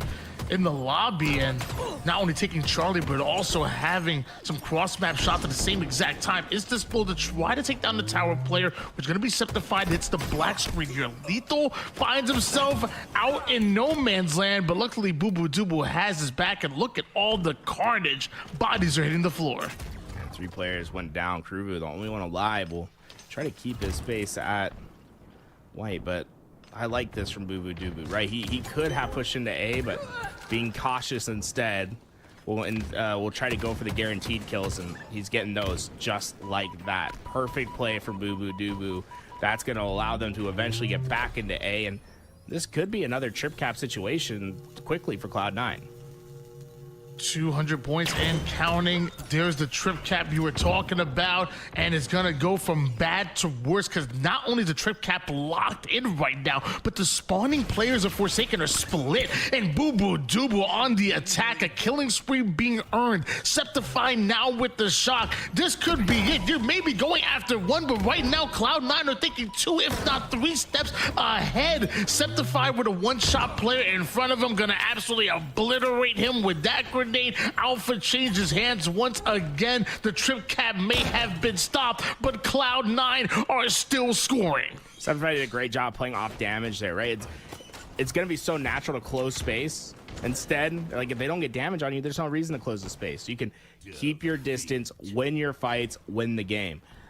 Really, I thought we saw some great individual moments from players on Cloud9 where they're showing the difference between your top level amateurs and your professional players and how they take micro engagements, how they play in the 1v1s, and how they maximize their ability to win gunfights. I recall the Sab at the beginning of the game, right, hitting some nice change of pace movements, and then at the end with Septify doing a fantastic job of just maintaining distance when you have damage advantage, right? There's no reason to close space if you're up in shots. A nice 69 points coming out of Forsaken, but it was not enough because when Cloud9 had control, they refused to let go of it. The Slays not even all that heavily in favor of Cloud9 to at least not reflect a 250 to 69 kill, or I guess point win in that matchup. It was the objective efficiency and ultimately what they did with those Slays that caused that game 1 win. As we move to game 2, Slayer on Aquarius, camouflage in that mid map. Not going to see too much of a heat wave, but don't forget about that tracker, that radar on one side of the map and the thrust over toward the P side. A lot more utility to be used that people sometimes overlook. Aquarius also a map that really benefits from a team shot. With how open the lanes are, it's very easy to be caught out and get exposed by cross angles, by teammates pushing up together. Teams that usually have higher assists win the game, right? The more connected you are on Aquarius, the better. That's where Team Forsaken don't just charge in by yourself. Use multiples. Well, as of right now, multiple are going down for both of the rosters. There was a 2v2 situation. Septify missing the melee, but somehow still hitting the headshot. Leads to a 3 down to Forsaken, but Kruvu gets away with camouflage and then gets away with his life. Love the double back, right? He got around that corner. They're going to stop looking, get back to the open space. He finds 2 players with the back turned towards him because of it. Great awareness from Kruvu, maximizing his camo value.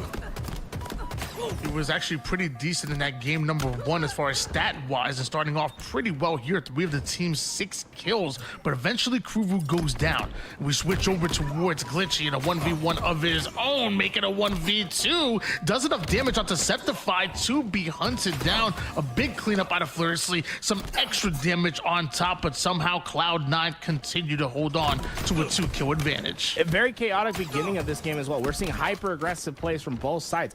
A minute into the game, we had 18 kills, right? That's 18 different engagements in just a minute's worth of time. That is a blitzing pace.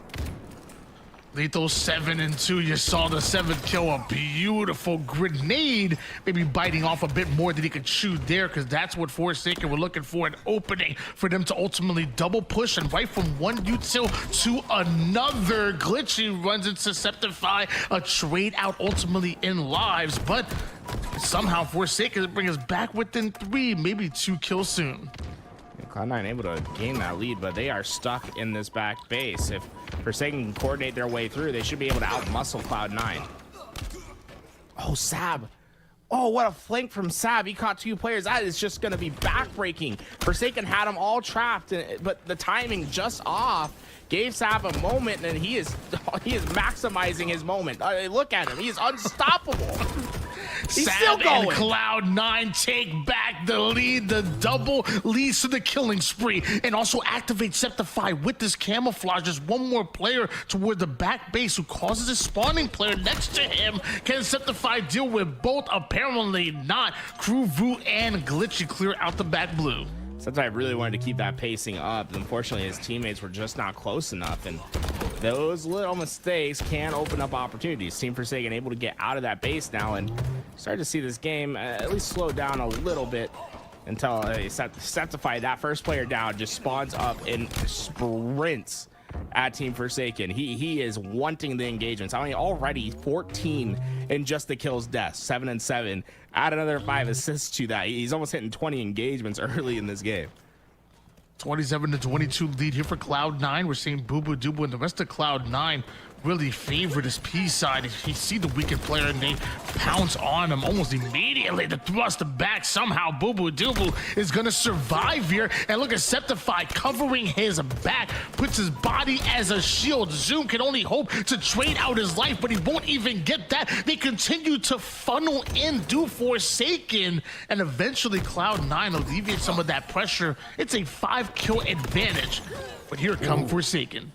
It is aggressive on both sides. The second they get damaged, you see players just marching forward, and it doesn't seem like many can stay alive. Lots of trades throughout this game thus far, but they just have been starting to favor Cloud9. Camo in 10 seconds, and Cloud9 have complete mid-map control. These next few slays are going to be important for Forsaken.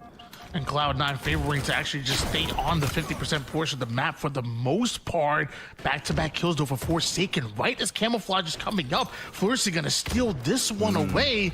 And right now, Cloud9 have no idea where he's moving. Cloud9 just misread the situation. Forsaken, they thought they were going to be a little bit more cautious than they were. They tried to wrap 2 players over through the P side to get a flank, but they lost on the util side while that was happening. So those 2 players out of the fight and out of position to deal camouflage. And you see already a 5-kill swing for Forsaken because of it, and a camo still to work with. This game not over yet. Flursley and Team Forsaken trying to claw their way back into this game here. 1 kill at a time. We're down to 4-kill advantage. Oh, make it 3. There was a momentary 3 down for Cloud9 as well. And Flursley wants to push up the util side. A well-placed grenade, but somehow still ends up with the trade right now. Team Forsaken need clean kills. You're down by 2. Once again, it's just great awareness from Cloud9 in their one-on-one fights. When they have to win in the micro, oftentimes they're finding their way to do it. Closing down that space. Once you have more damage put on you than you've given out, find a way for a trade, and that's where Cloud9's been effective. They find their trades when they shouldn't be able to get them. 1-kill advantage on board now with Flurry. He spots a player over toward the mid side, doesn't over challenge that, but feeding information now to the rest of his team. Player somehow escapes, but there's a 1 on the low side. It's going to be Sab. Zoom tries to take advantage, but another trade goes down. They're looking for maybe 2 or 3 clean kills, get themselves an advantage, but Cloud9 playing for the trades. Yeah, Forsaken's, they're hanging into it, but they haven't really gotten the control that they need of the map. 2 players go through the car. It is a meat blender. Both players on opposite utils. They take advantage of that aggression. That's going to be a 2-kill swing that will not be answered. And with that big of an advantage this late in the game, that's almost closing the door on Forsaken. Just 2 more to go. Forsaken. Oh my! Almost found themselves picking up a big upset and forcing a game 3. However, it's Cloud9 that hold on, and I see a bit of respect crouching. It looked a little bit like it. You know, a little respect here, respect there. You know, sometimes we got them respect bullets too. I didn't see any respectful bullets going into bodies. So as long as it's at the knees only, right? I think we're fine. It's when the bullets start going through, you know, that's when it can become a little too much. I'll say Forsaken really did hold into that game. It's just at the end, right? Those little mistakes. That's where Cloud9 were able to take advantage and eventually get a 45-50 win here in game 2, and they will advance to the winner semifinals. Once again, Kruger doing a great job of stuffing the kill stat sheet. In that game number 1, he did the same thing, but it was Zoom Doctor coming in with that 4,000 plus damage. And Cloud9 ultimately. Did Septify just shoot 76% accuracy? There's no way I just saw Septify shoot 76%. Bro, damn, yeah, almost hitting the 80s. Look at that. Look at 3 players from Team Forsaken are shooting in the 70% as well. That's insane. I think that just shows how close the gunfights were. Like how aggressive everyone was being. Like the nades weren't missing, the punches were connecting, the shots were a little bit easier. But man, yeah, a lot less cross mapping in a very fast paced game. I mean, we're talking about a 6:30 game of Slayer, and I'd say the first half of that was at an even faster pace. That was a hell of a game to watch. We are back and we're getting right into the action. Don't forget it. It's your Domination $5,000 open. We're following Cloud9 all the way into a matchup against Team Envy Us. Team Envy gonna be probably one of the biggest, I mean, easily the biggest test so far that Cloud9 have seen throughout this winner's bracket. Yeah, Cloud9, I think, has had pretty easy sailing up to this point. But Envy, obviously a team that just came off their best performance, I think, for every player on that team. I don't think any of them have ever gotten top 6 before. Maybe Precision. Do you remember, Tony? Has there ever been a top 6 for Precision before? I don't know if you've ever gotten that on Sentinels. To be honest, that's a good question. Very good question. Yeah, I don't have the answer. It's basically all of them combined to make their best possible roster that they've had for a long time, and now top 6 has been their placement. Cloud9 got top 6 at Arlington, but had a little bit of a lackluster dream hack where they got a surprising top 12 finish after losing some tough game 5s against Gen G. Yeah, we definitely had some high hopes for Cloud9 ultimately going into Dallas. We had some high hopes for plenty of different teams as well, but sometimes the tournament just doesn't end up going your way exactly, and it makes you hungrier. Like going into these scrims, going into these tournaments right here, right now, we're going to see Cloud9 moving a bit different and really trying to hit every single goal they want to get to on their way to the next major, because something tells me Cloud9 want to make a deep run. Cloud9, I think this is like their moment to like establish themselves against Envy, right? And reintroduce themselves to the rest of the HCS. Say, hey, we are that team. We are that dog right now. And I love that we get to see them in the winners semifinals, because if they're be able to beat Team Envy, then we're looking on the other side, probably Team Soul Snipe that comes out from there. I mean, that could be a close one, but that's Soul Snipe, Druck, Renegade, and Legend, I believe. That's a very, very good team. Like Cloud9, it is time to put the test in. You know what I'm saying? Like, get yourself locked in and play well here. I think this is a perfect opportunity for them to get themselves up and into the action. Why don't you talk to me a little bit about Legend? I mean, Legend, I think, is on pace to become one of the best players of all time, right? Just look at what he's done since coming to North America. He's won 6 out of 7 lands now, right? 6 out of 7 of his these major lands that he's gone to. He's come out on top. Him and Bound have won 5 in a row together as well. When you look at what he's accomplishing and how he's doing it, I mean, it's next level, right? We have not seen greatness like that in such a long time. So that's why I think we're super excited about what we're about to see throughout the rest of the HCS and see how Legend's able to do. But sometimes you just need the spoiler on the other side, and that's where a team like Cloud9 or Envy could be spoiling some great finishes here today from a player like Legend. Well, like you said, he's won 6 out of 7 events so far. Man is a MVP, and he only knows 2 things, and that's grind Halo and eat McDonald's, apparently. Apparently, he's a really big McDonald's guy. But, ladies and gentlemen, game number 1 about to be on its way. Live fire oddball. We talk about the camouflage over on one side, but that's on a bit of a delay. Right off the rip, we're going to see Sniper and apparently a whole lot of plasma pistol gameplay coming out of Septify. Able to grab that ball and rotating it back out. Cloud9 opening time for them, and with that, they can also position themselves for this camouflage. With Sniper looking over top, this is great positioning for Cloud9. Ooh!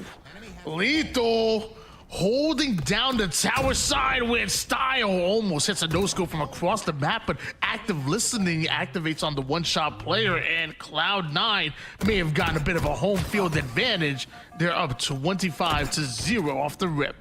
Piggy taking that challenge straight up, but has to back down after some equal shots. Oh, a 1/2 second too much exposed. That's a team shot. That's a laser down. And Septify thinking about playing that ball, he will be forced to. And bye-bye, Sniper off the map. 37 points before that ball ultimately ends up off the map here, but it is Team Envious that now get an opportunity to show us what they got. Rotating that ball over towards the cut side. Looks like they're trying to make a tower push, out rotating Cloud9 right now, but a trade out in kills, and Septify being held back courtesy of the precise shots from the Bandit out of precision. Wraps right back. The rotation on this man is absolutely crazy, but finally gets shut down to a back smack, and Cloud9 are scoring once again. To the back frame, great shots by Descendant. We'll be able to get that first, but Cloud9 still scoring, and Cloud9 being very aggressive on this perimeter play. Sab's going to be able to get that kill, and he's across the map, but even then, Cloud9 are winning those gunfights. That ball is very far away from them. Boo Boo Dubu's going to have to hit either a ball quick play or wait for the cavalry to arrive. They do. Wow. So separated off each other on that map, right? We got players at tower and at big door, and Cloud9 not only managed to get all those kills, but then manage a great ball rotation after. That's making beautiful plays within chaos. A great job by Cloud9. A great spawn, great communication, and some beautiful timing out of Cloud9. Has them scoring once again, but this time it's Envy that cut off that angle over toward the play ball. That ball would not be going off the map, and Team Envious now are the ones scoring. 2 players top mid rolling through the middle of the map. It's going to be camouflage for Yaxon to work with to at least patrol this right side lane, but Cloud9, they're not going to give him anything over there. They're going to instead overload through the middle and try to hit out this sandbags, and Envy able to catch that. They've got a couple down, and this is a great chunk of time that Envy can get. 66-33 lead here for Cloud9. We switch on board now with Yaxon. Half the members of Team Envious going down. A huge stick coming out of Yaxon, and Boo Boo Dubu chasing down the final player in precision. Well-placed grenade, nice little strafe, but even that's not enough to keep him alive. Former teammate takes him down and now takes the ball. We got some snipe shots to hit. Oh, Septify takes the head off Yaxon, and unfortunately not able to get that second, but that will slow Envy down just a bit longer. Only 10 more seconds for Cloud9 to basically take this first round. Envy have to finish them off here, but great shots so far. And with Septify last alive, Envy's going to be able to roll through, get that kill as the spawners come up. This is a big moment for Envy to get a massive chunk of time. Oh my, Descendant. Crazy shots out of Descendant. Yaxon on the ball rotation, and the cleanup comes in real quick for precision. Cloud9 trying to find their way to get the ball out of the hands of Team Envious, but they are scoring, and way too much for Cloud9 to be comfortable in. And now Descendant on a flank that will matter or not, because his team goes 3 down, and so does Descendant. Cloud9 could win it right here, right now. It's a great example of good play, not great execution, right? It's a nice flank to go through. He's going to catch multiple players, but because his timing's off and his players die before that flank reaches, it just simplifies the game for Cloud9. Suddenly what should be a 3v3 with a flank that's going to come in for Envy turns into a 4v3 for Cloud9, and then once those 3 players go down, it's a 1v4. Grab the ball, push it away. that's just a simple round win for them. Cloud9 coming off game number 1, coming in hot. Meanwhile, Team Envious, they need to bounce back in this round number 1, and maybe Precision might be the difference maker, but as Precision to black screen, Lethal right back up, drops the stick, leaves the situation. Smooth plays out of Lethal. Lethal trying to do his best just to keep that sniper up and alive for his team. It's not necessary to like try to get quick ball time here, rather to make sure the sniper can have an impact, all the players around him, but I think his player running in front of him might have just caused too much visual stimulation for Lethal there, and sniper will move hands. Cloud9 go 3 down. Piggy with the sniper right now. Let's see, he wants to make a little double push here toward the back A side. As Cloud9 is spawning up on green, he's aware of it. Blocks the line of sight towards Sandbag. The first shot doesn't connect, but I promise you the second will. And let's talk about that grenade that gets him a double kill. Is there still one more player they got to deal with? Apparently not. Boo Boo Doo hits the black screen. Team Envious, 15 points and counting. Lethal able to try to hit out towards that nest. They want to get more presence towards the right side of the map, but it's going to take them quite a long time to do so. And in the meantime, Cloud9 tries to break in through the big door, and Sab is able to do that without any immediate help. Sab just basically 1v2. Let's get a 1v3. That's all by his lonesome, essentially, able to break the setup of Envy while his long-ranging flank tried to come in from Cloud9. Fantastic play by Sab.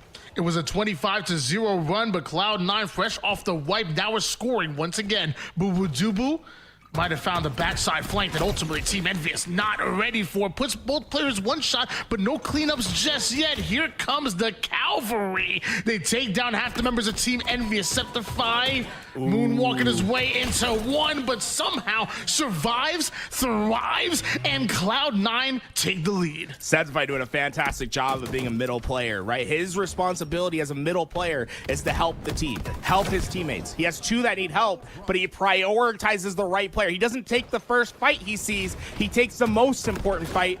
That makes it a lot easier for Cloud9 to try to rotate this ball, but even then, Envy won some big fights over on the outside. Cloud9's ball is going to be down on the ground for now, and Precision able to win the one-on-one to get it back. Camo burned. Envy looks to be thriving in the chaos. Precision able to rotate this ball right back to the A-side corner here. So right now it's Envious that are scoring, and Jackson that is 5ing. The cleanup does come in real quick with the sniper about to come up. How do you navigate the ball time and positioning for the S7? Well, Lethal's not going to do either. He goes down. Boo Boo Doo though, and Sab, they grab the sniper. Can they get the ball? 3 players trying to hit that rotation, keep that ball safe, but Sniper has pretty firmly been in Cloud9's hands this game. A few moments where we've seen Envy have it, but that Sniper just hasn't been having that impact necessary for Cloud9 in this round yet, but that could all change with just a couple well-placed shots. Oh, nice little no-scope out of Lethal leads to Precision showing off his no-scopes. Double. Oh, even the body shot with the S7 on Septify, 58-35. Team Envious still have the lead here. Green side control for Septify as he attacks the big door. You saw that nade. It looks like Piggy and Team Envious are watching it, but Cloud9 forcing their way in. It's 3 down now for Team Envious, and the 4th one will go down as well. Lethal, the only player momentarily on the map. Lethal trying to get that ball back towards his team. Piggy's very far forward on the map. He's going to have to survive while he waits for this flank to come, and he's doing a fantastic job of just getting damage and not trying to do too much while he waits for that help. And that help just, it arrives, but does Envy establish their control? That's the question. Oh, Boo Boo Doo not able to connect with that melee. And that was a momentary 3 down. Team Envious move quickly into their setup. A slight reposition out of Jackson right into the return grenades out of Cloud9. He's going to take that ball with no shields, and Descendant replaces his angle. Off-screen Precision trades out his life. Descendant waiting for Sab to overextend. Sab checks it, gets his kill. Lethal makes it back-to-back. Only one more player alive here, but he's being sneaky. It's gonna be Piggy, who's not going down without a fight. Lethal, 17 kills and getting that ball time for his team. They're just 15 seconds away from tying this one up, but Envy have been very quick on their breaks this game. It's just preventing Cloud9 from getting too much time, and Descendant trying to hit that patented right hit strafe. Not going to work that time. Envy trying to hit this rotation. If they can get around that corner and prevent Cloud9 from getting that first entry, they might be able to win it on this setup. Over 80 points here for Team Envious. It's Cloud9 that have to somehow get the ball out of the hands of Jackson, and they're able to do so, but Jackson plays that ball right off the map. Descendant gonna leave that green side momentarily here, but notices that Cloud9 is spawning there. Great shots out of Descendant to ultimately hold them back. Anticipating the jump from the players that are able to sneak over towards Mud. Descendant's awareness is on point, but as he goes down, Jackson cleans up. 10 more seconds needed, and Sab's the only player alive, has to go right up the middle, but Team Envious are aware of that as well. Every part of the map locked down as Team Envious take their first round and force a round 3. Envy very quick on their breaks that game. Very impressed with how they minimized the opportunity of Cloud9 when they had their chances. Primarily that was coming in the form of Descendant and Piggy that game. Descendant, man will take any gunfight. He was winning some crucial ones on the outside, but Piggy was doing a fantastic job of engaging the team, but not engaging for the kill, but rather engaging for timing for his teammates to get up into the fights. So to start off with a huge win come out of Team Envious, they're gonna win this battle here. Meanwhile, Descendant aggressive over towards the Mud side. That player hightails it right out of it. You have a new battle to come across over towards Dice and bottom tower, but the sniper player is sent right off the map. Mind your gap, watch your step. Action, Jackson is here. It's only Lethal that's alive on the map, and Camo will head to Jackson, but Lethal was trying to take care of that. You can understand why he'd want to get there in time. He thought he had the timing to block out those close spawns for Envy, but his timing just that little bit off. That'll allow that Camo to get more into play, but right off spawn, Lethal finishes what he started. Camouflage down, and I think pretty minimal impact for Cloud9 that camouflage played. We're trying to rotate this ball towards back A here, but it looks like there's some resistance in the form of Piggy and the rest of Team Envious. And now Precision just snatches out the ball here. 20 kills, 17 assists, and 45 seconds worth of ball time for Precision, who is literally doing it all. Oh, and going down. Drew able to get that beat down. Trades through. It's just 2 players alive for Envy. And Sab does a great job of hunting it.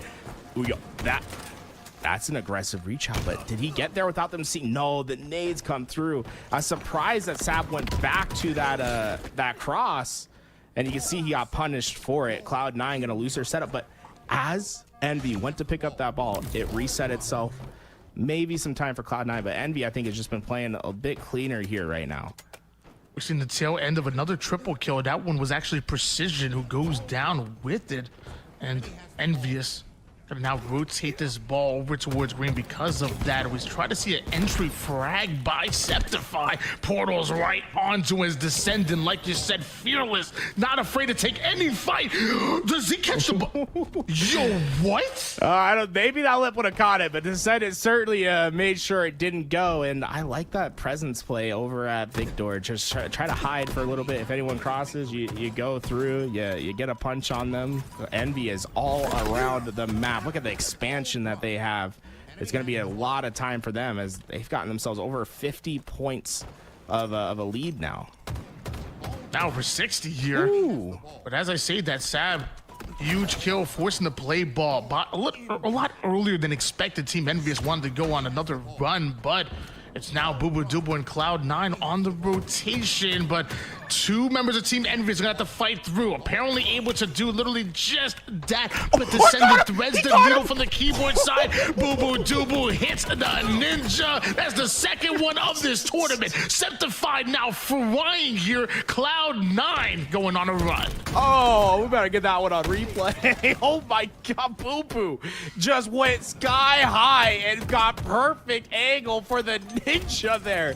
Absolutely insane work from him as he gets back towards that ball. Much needed time for Cloud9 now. The second ninja today for Boo Boo Doo Boo.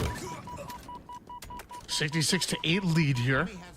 It's Team Envious that are still scoring. Although Cloud9 were able to advance that ball forward, it's gonna take Boo Boo Doo Boo and his snipe in order to shut down Team Envious, who continue to push through from the green side. Just constant pressure now attacking the Cloud9 members, and is it becoming overwhelming? Septify is able to take down one. Another trait ends up going down, but at least still a 3 down for Cloud9, and now a squad wipe, and that's Team Envious scoring once again.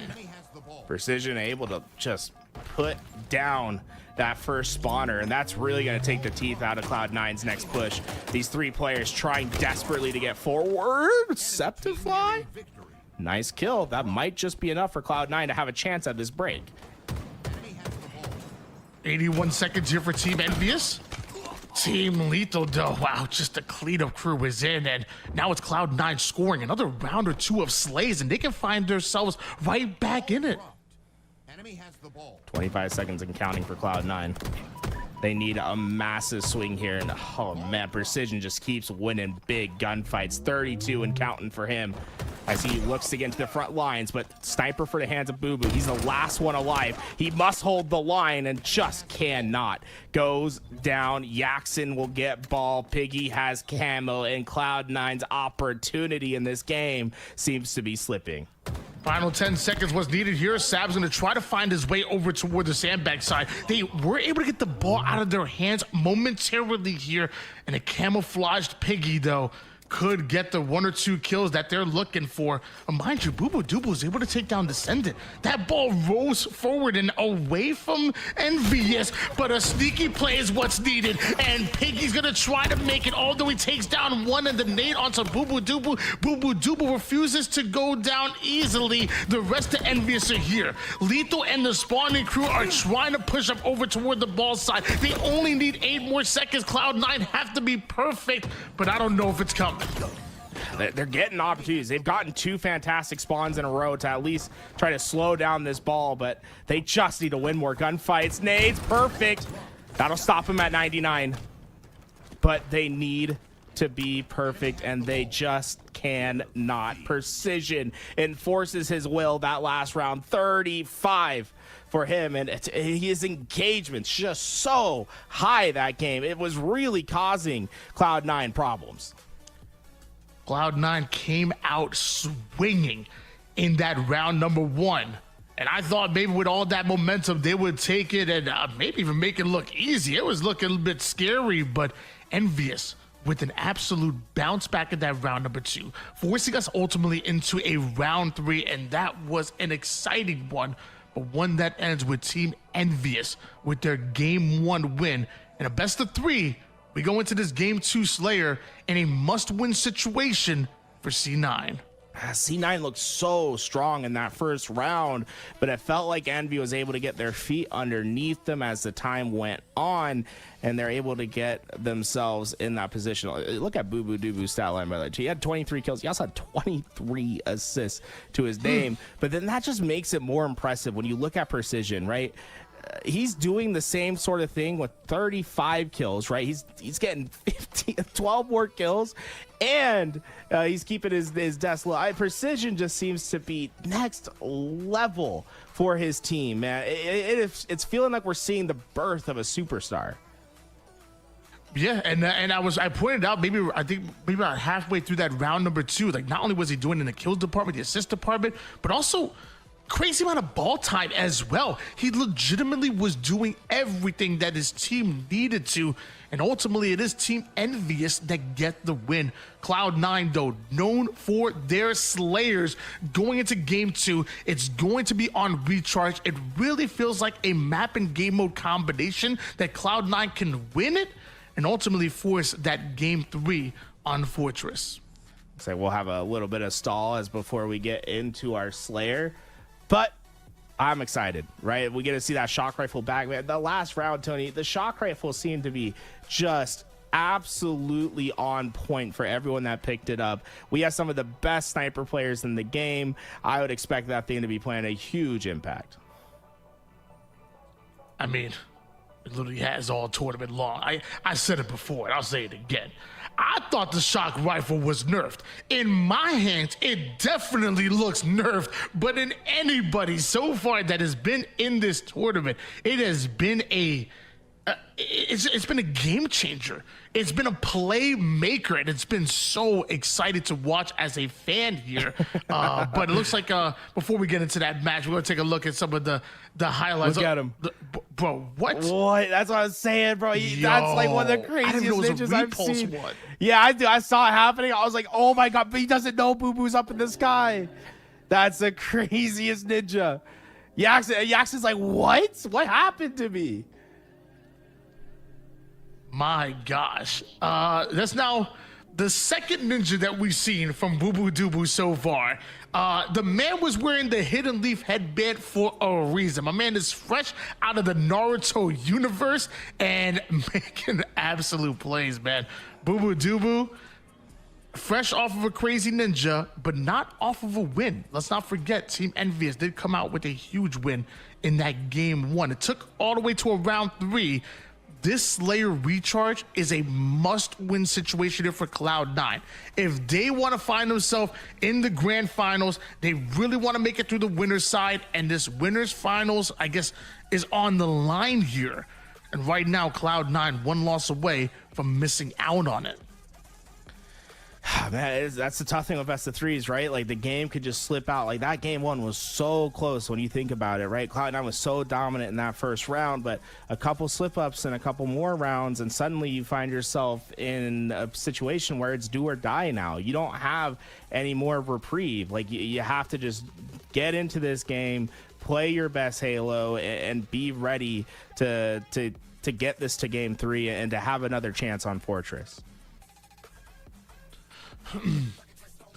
Ladies and gentlemen, we're waiting for the lobby to get put together here. Don't worry, we ain't milking y'all on purpose and whatnot, but I'm waiting for everything to kind of line up here, and we will have our matchup very, very soon. Actually, maybe sooner than I thought. Slayer recharge. First to 50 kills will take the win.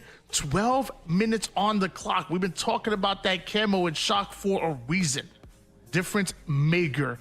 And what both of these teams are going to be fighting heavy for. Oh man, I'm curious as to who like jumps in and tries to just grab that thing right away.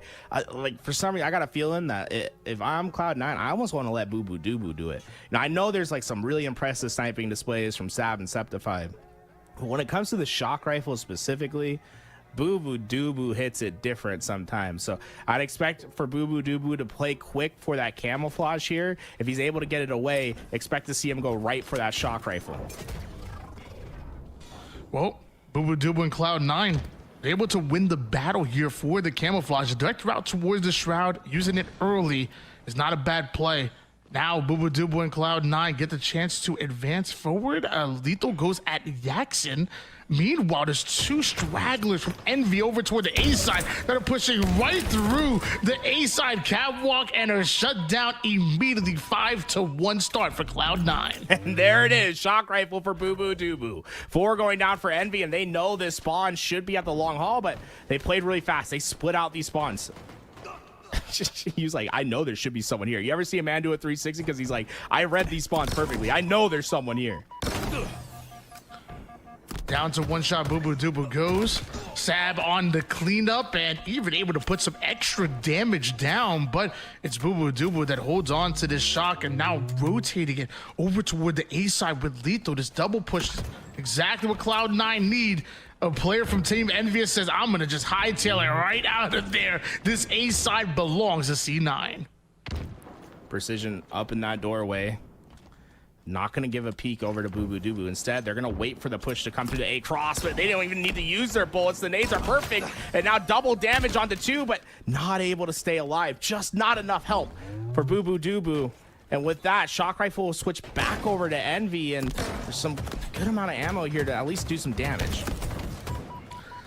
Tied up game right now here, but it's Team Envious that are trying to infiltrate through the blue side. Boo Boo Doo Boo tries to go high, but somehow Team Envious ready for it. And Action Jackson with a double kill to send Cloud9 to the black screen. 2 players going to try to hit into that long haul to get in space. Oh my! Sab, that is hyper aggressive to come out that doorway. His teammates are going 3 wide into long haul on a rotation. He pushes out the opposite end, and it's just disastrous for Cloud9. They lose both of their perimeter players, and Cloud9 are also going to have to deal with a camouflage Piggy now. It's going to be a tough position to recover from. We now see Team Envious trying to grind through the tower side. Lethal and Sab watching that angle perfectly, but didn't see Piggy with the camo. This break seems so important. It could be with Cloud9 to get right back into it, or for Team Envious to stretch out their lead. It starts off with a bit of poke damage, but one false move can cost you your life, and ultimately this play, which could lead to a game here as it breaks open. Both teams trade out their lives. The sprint strafe, even not enough to keep Descendant alive here. Boo Boo Doo Boo let him know. Descendant has the best sprint strafe in the game, and you see him there desperately trying to use it to get closer and to finish that kill, but it can only do so much, right? Eventually that player is going to be able to get that reticle to land. 2 players ahead for Boo Boo Doo Boo. He is going head first into this fight, and it will get him one. Get him the second. No. Cut down, but the help will be in, and Cloud9 will be able to get in those A spawns. 3 down for Team Envy as Shock Rifle is up for grabs.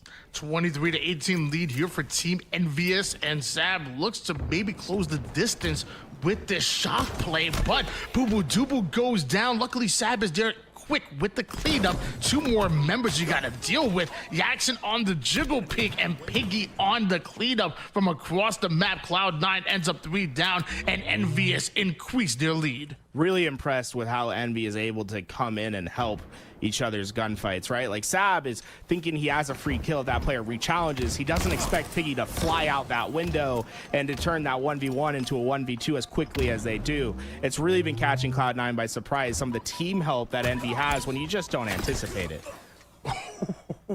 Just about a triple before going down, ends up leading to Cloud9 losing all their members, but Sab with the camouflage, who apparently is the most important player on the map, survives 2 engagements but couldn't get away from the 3rd, and still down by 8 kills for Cloud9.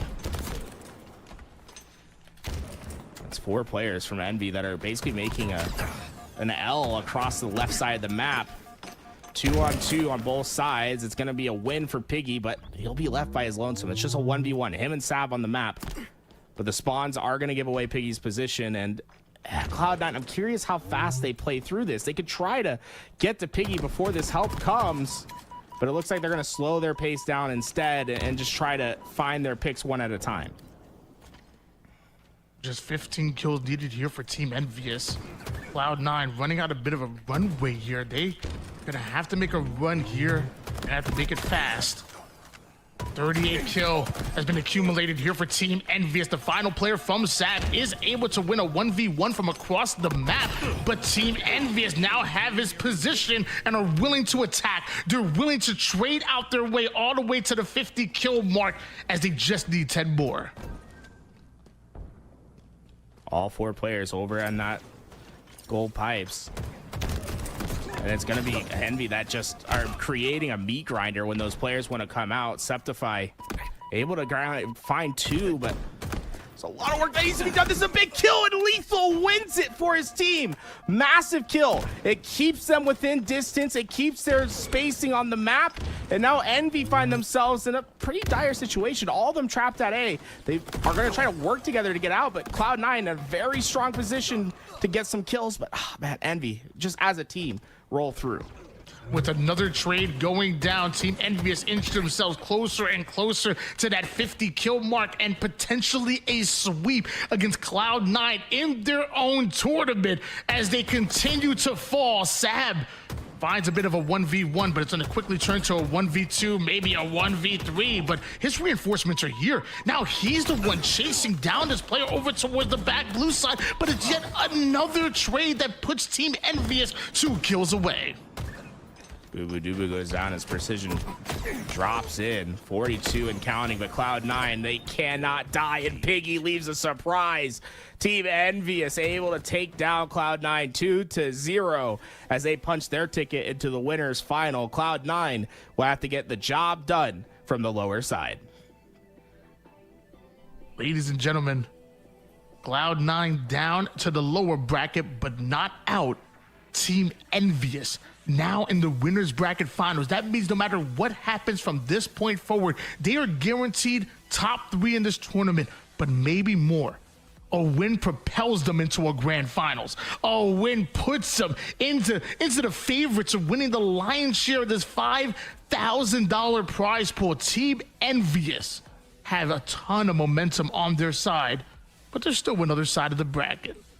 Yeah, still plenty of time to come back and make their run through this game and try to get to the grand finals. That's where we want to see Cloud9 right here today at the Cloud9 5K Open Tournament. All right, ladies and gentlemen, Domination, $5,000 on the line, and man, shout out to Cloud9 for hosting this and bringing me and my boy Tools along. It's been absolutely fantastic, a fun tournament so far, and we are nowhere near done. We know one team right. that's made it to the winners bracket final. We don't even know who the other team is, let alone is going to make it to grand finals. We have a whole lower bracket. We have plenty of Halo action for you guys. Yeah, right. I mean, hey, and some of the best teams that are in this tournament are playing right here, right now. Team Envy going up against Team Soul Snipe. And I gotta say, I'm very excited to see this Team Soul Snipe play, right? We got half of TSM, half of Optic Gaming, and some of the most aggressive players from both those teams riding it here today. So I'd expect to see a very, very aggressive Team Soul Snipe. The streets were talking, and this was Tua's favorites to make it into the grand finals, and Druck showing you why. Big double kill out of him, 4 go down, and Team Soul Snipe wasting no time whatsoever. Right, and look at that. Oh, almost got the spawn snipe. You had the camo in hand too, but Legend not quite able to get the perfect medal in the feed. Instead, Team Soul Snipe will just have to be content with just milking up the time. They're able to just stand in this hill. There is no pressure coming from Envy. They got him 4 down once again. This hill looking more and more perfect as Legend just keeps getting the information for his roster.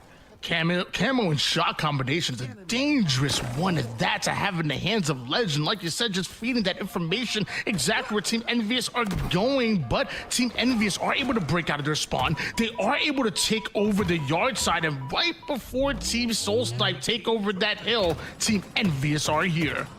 And Druck trying to just desperate his way in to maybe steal it away, but either way, Envy's going to have a large task ahead of them. They are getting the kills, though. It's only Soul Snipe that's left alive on the map, and Team Soul Snipe will have to slow their roll down just for a little bit longer, and things are getting kind of dangerous. Only 1 bullet in this shock rifle, by the way. 4 bullets. It's 1 burst and 1 half burst, so it's only 1 kill's worth, but Precision hits it. That he does, and that's the first kill that ultimately Team Envious needed in order to hold on for dear life. But what a grenade coming out of a Legend. Some good damage across the board. Only 2 more members you got to deal with. Now make it 1. It's Action Jackson, the final one to fall. That's going to be hill number 1, and Team Soul Snipe immediately attack the next hill. Right in, able to get themselves positioned. Look at Team Envious. They're all stuck over by that lift side. Instead, damage is going to be done by Renegade, who is so far forward in the hotel, but they get that 4 down, and they have everything blocked but Nest. It's just a perpetual Nest spawn trap right now. Gnarly position for Team Envy to play out of. Renegade, great job anticipating the push over toward the blue side, attacking Team Envious where they spawn, allows Legend to grab a hold of the camouflage. He takes down the one shot. Does he get the stick on the second? No, it's actually a frag that goes right between the legs. Player standing into that hill.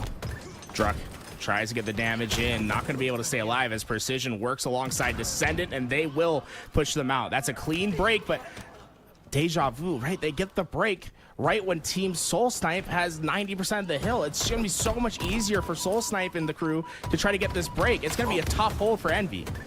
Just like in that hill number 1, they need to play perfect Halo, and it's going to come quicker than they expected as Team Soul Snipe able to not only slay them out, but grab a hold of that second hill. This time, though, Team Envious getting favorable spawns. So 3 players stuck at blue, but that's where they want to be. The only expansion Envy needs right now is towards this Nest side, and Piggy, right when you need him in the perfect spot, he delivers. That's 3 down for Team Soul Snipe, and now Envy have brilliant map control. An eye that's built through the hill and Nest, it forces Team Soul Snipe on the complete other side of the map. Shock in the hands of Piggy and a Renegade in his sights, but he's not able to hit that one. And as he tries to get the new angle, Soul Snipe blocks him out, and eventually Piggy goes down. The same for Druck, but that's 3 down for Team Soul Snipe. Renegade hits a double and almost hits the triple to neutralize the numbers. 2 players going to be spawning by blue, but still that expansion towards Nest is pivotal. Oh my, Legend. How do you hit shots like this? Envy are just getting bulldozed because of that Nest expansion. And this is the thing that many players learn as they play this map. When it comes to this hill, the most important position on the map isn't actually blue, it's at Nest. And you're seeing Legend and Team Soul Snipe favoring that Nest side. Team Envious over 50% done with their first hill, but it could be Team Soul Snipe's third if they play their cards right. Descendant, understand the situation, gets a huge pick, but there's multiple members of Team Soul Snipe. He has to try to work his way through. They need kills, and they need them now. Piggy's the most forward player on the map. He does enough damage to clean up 1, but can they activate through that? Player standing over into that blue window, trying to get the cross out. Legend! Oh, Precision cuts him down. What a shot from the top rope, but it's still chaos towards this hill. 2 players from Andy standing inside. Druck makes his way into hill. There is a player toward the hotel side that's being held down, and meanwhile the Snipe side presence is being attacked as well. They're able to take down Jackson. That's a double kill, not a Renegade. That should be their 3rd hill, and every time Team Envious get close, Team Soul Snipe shut them down. 2 players at the back of blue, and that's gonna be 2 down for Team Soul Snipe. But they have a 3-0 lead. Envy still have plenty of time to work with. That's the best part of this for Team Envy. They got the time to work with here, but it's going to be perfect play just about that's needed. Precision, I mean, he's almost delivering on it, man. Precision is a 1-man army. Looks like Renegade and Team Soul Snipe should be able to find their way through the yard side. Denial grenades force them to hesitate a bit, but eventually Druck gets in and wins a pivotal fight. Active camouflage comes up, and it's Legend, the one that gets away with it. Although Team Envious clean out the hill, Legend gets away with camo. Trying to stay hidden with this camo to get into play, but are they going to be aware of Legend's long-ranging flank here? He could really cause some chaos, but how much time does he have left on this camo? Perfect time. Oh, he's gonna get 2. It's gonna be 3. Legend, perfect place from Legend. Gets them the double kill reversal. Are you kidding me? Legend just completely broke the setup basically by himself. Team Envious about, what, 75% done with that hill. But of course, Legend and Team Soul Snipe denying it once again. If Team Envious want their first hill, they're gonna have to fight for it. And by the time Jackson's here, everybody's gone. He's now find the backside of this push, but now Renegade sets his sights on him. Legend's now gonna try to get involved as well. Even Soul Snipe from across the map gets himself a kill. Descendant may have taken down one, but Team Soul Snipe still have a clear advantage. That's 2 more down for Team Soul Snipe, but they've done this before where they've gone multiple down, but still are resilient towards the hill, but Piggy might just shut him down. Double for him. Perfect shots, and the spawns are controlled from Envy. Exactly what they needed. Keep an eye on the neutral time. 2 minutes and 19 seconds. It's a long road ahead of them, but there is the time to do it. They have to force themselves out of the hill, though. Soul Snipe. He ends up taking advantage of that. He's right in the hill and also doing damage on top of that. Renegade gets his pick from across the map here, but the perimeter is still being fought over. Descendant has to get in there, and he has to get in there now, but Soul Snipe is watching it, and a trade really favors Team Soul Snipe, who are the ones that have the lead, and they're looking to put their 4th in a row. 3 down go Team Envious. Precision has to make a play, and ends up doing so, at least to 1. But not Renegade. Renegade shuts it down, and they're still trying to win on this hill. They said, screw the neutral time. We're going to try to get it done 4-0. We don't want to have any doubt in this game.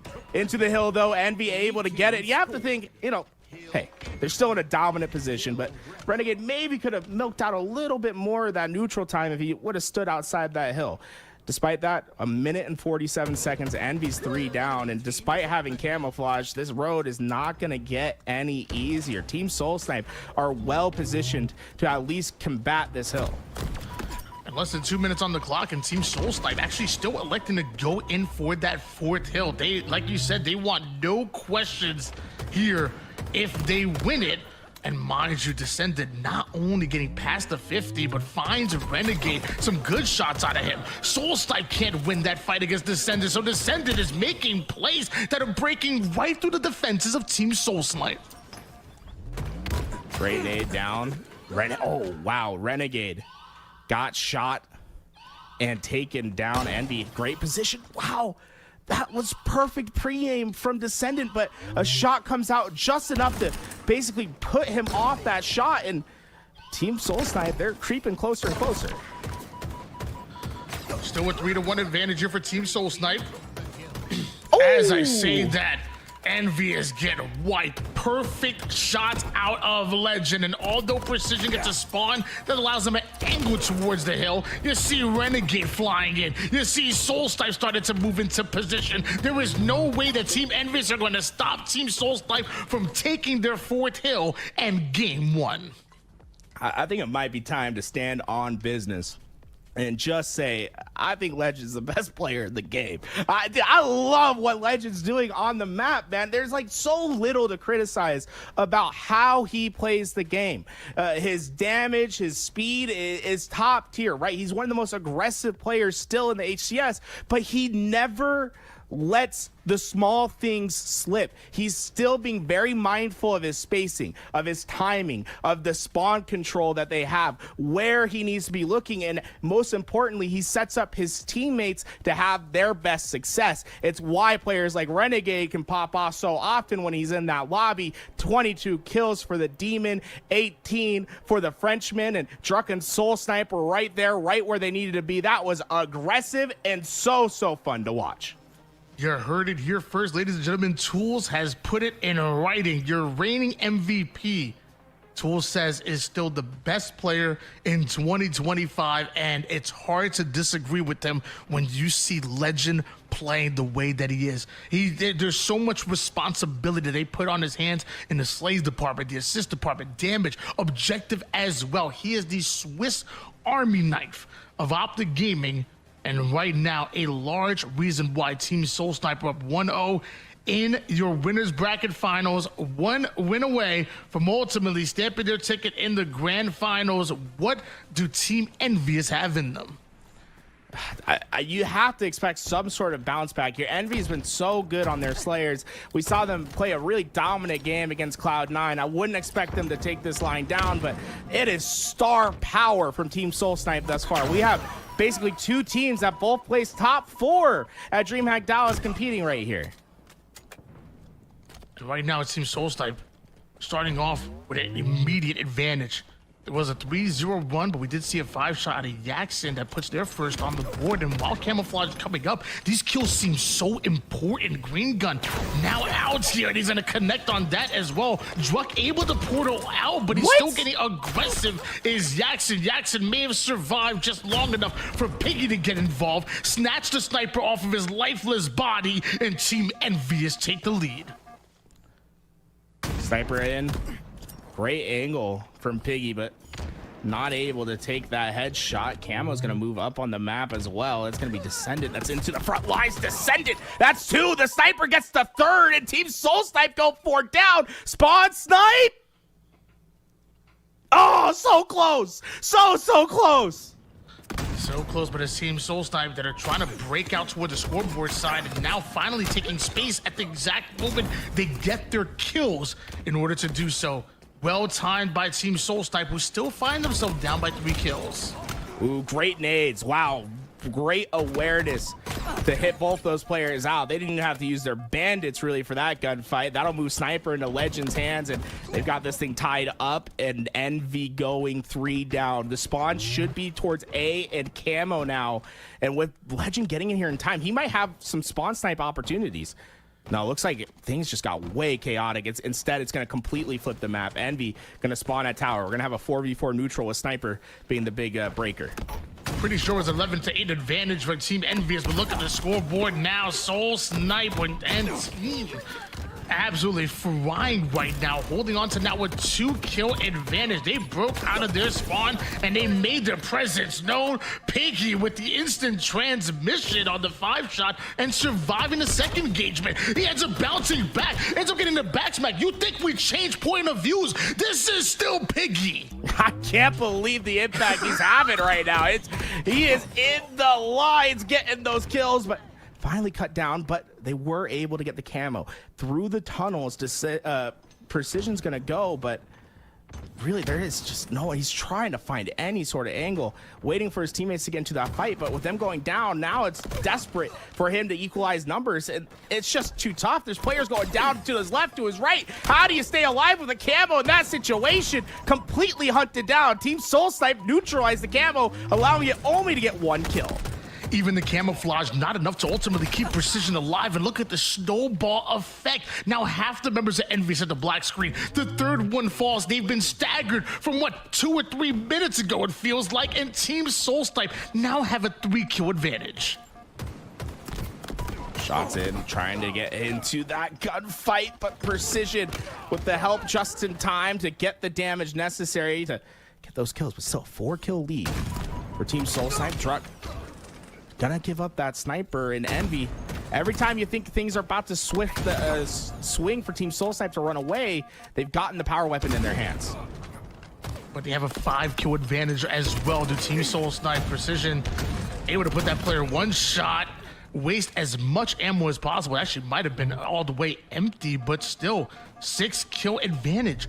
Druck maybe 1 shot, but he's looking to get into yet another engagement to drop down, ends up turning into a flank, and although he's able to take down 1, he also leaves Yaxin 1 shot. Renegade able to push through the door. Oh, QT out killing spree for the Optic Gaming superstar. As he comes right back, he has a player right in front of him. What can't this man do? Oh, 5-shot again. Double kill for Renegade. The Demon's double positive. We have seen some fantastic Quantum Translocator plays so far in this game, whether it was Piggy earlier or a Renegade now. The QT seemingly the MVP in this matchup as we switch over to our reigning MVP from last year. I thought he was in a 1v1. This man's in a 1v3. Feels like a 1v20, like he's Drake. 41-31. Team Soul Snipe now 2 squad wipes away from pulling off the sweep. This game was close till it wasn't. Soul Snipe and the crew are running this game away. Envy, you still have at least a chance It might be a slim one. We're talking 1% odds, but can you make something happen? Camouflage in the hands of Descendant and a miracle that's needed. Well, in order to capitalize on that 1%, you know camouflage has to be involved, and so far it's in the hands of Descendant, who goes sky high, going in for the back smack onto Soul Snipe. Back within 10 kills. Is it doable? Players hiding in the back tower for Envy. 2 players. Oh my! You had to think when he saw Renegade on the other side, with how he's been playing his gunfights, you almost thought it was guaranteed to go his way, but slowly and surely, they're right back into this game. Remember, folks, it was 33-45, now 40-47. That was a 7-2 run that they just went on. A 7-2 run would put them at 47-49. If they can keep this pace, they might just be able to make this comeback a reality.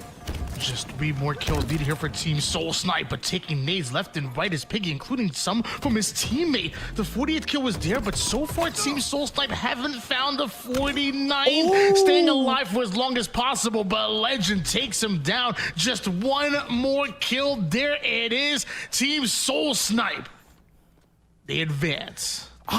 Dude, that was such a nice play too from Druck. I mean, not from Druck, from Piggy to try to stay alive there. He felt like he needed to be aggressive to try to get that kill and to help them go forward. And that's the problem when you're down by so much, is that you have to do more, right? You have to get even more value than you would normally get from your life. He just a little bit too far in the challenge. Legend gets the punish. And Team Soul Snipe played a fantastic series here. The speed, the aggression, the Slayer iciness. There was so much to like about what they're playing, but Envy's right there, and they could have a second chance in a lower bracket run. We got more of your Domination 5K Open presented by Cloud9, and we have another matchup as we move down to the lower bracket here. We need to find out who's making it into the grand finals, and right now we have Complexity going up against Luminon and Lies. That means we're going to see a little bit of Gunny. Yeah, a little gun flex gonna be played. You know, for a second I thought, I was like, oh man, is Luminon and Lies like teaming up and making a new team? And then I was like, oh no, it's just like half the team from Luminon, half the team from Lies. Took me a second there. I was almost excited for some sort of collaboration. I was like, oh no, I forgot. We're like in the middle of roster mania, so things are going crazy. Complexity though, still the same Complexity that we saw at DreamHack Dallas. Avicii and Cherish still playing for the team, and Mental is so good at the game. I don't even want to tell you about my matchmaking experience the other night, Tony. I think Mental almost made me uninstall. That's how good he is. Sorry to hear that, Tool. Don't worry. I have a feeling you'll get him next time. Meanwhile, Ziad and Agency trying to get him this time here. What looks like the P-side presence by Menso no longer, though, as the cross-map shots over on the car side. Both teams fighting so much for this camouflage, but right now it seems like Complexity are winning that battle. Able to grab that bomb and trying to get it forward into a position, but so far slays are what's needed, and it's Cherish that's going to be providing one for Complexity. 2-on-2 with camouflage up for grabs still. It's Ziad and Cherish, the 2 players that can make an impact, and Cherish patient as ever. And even then, I love the presence to push forward, right? That camo is going to be there. What you need is like a clean 3-4 down. You want that camo to get away and have legs, and that's exactly what happens when Spartan gets this camouflage. Really heads up play by Cherish not to rush the play. A beautiful double by Cherish leads to that bomb grinding forward from the util side over toward the base, but there's still multiple members of Luminon that you have to go through right now as Mental tries to travel through the low side. Sparty with a double kill of his own with that camouflage, and this is going to be huge. 3 down go Luminon Lies.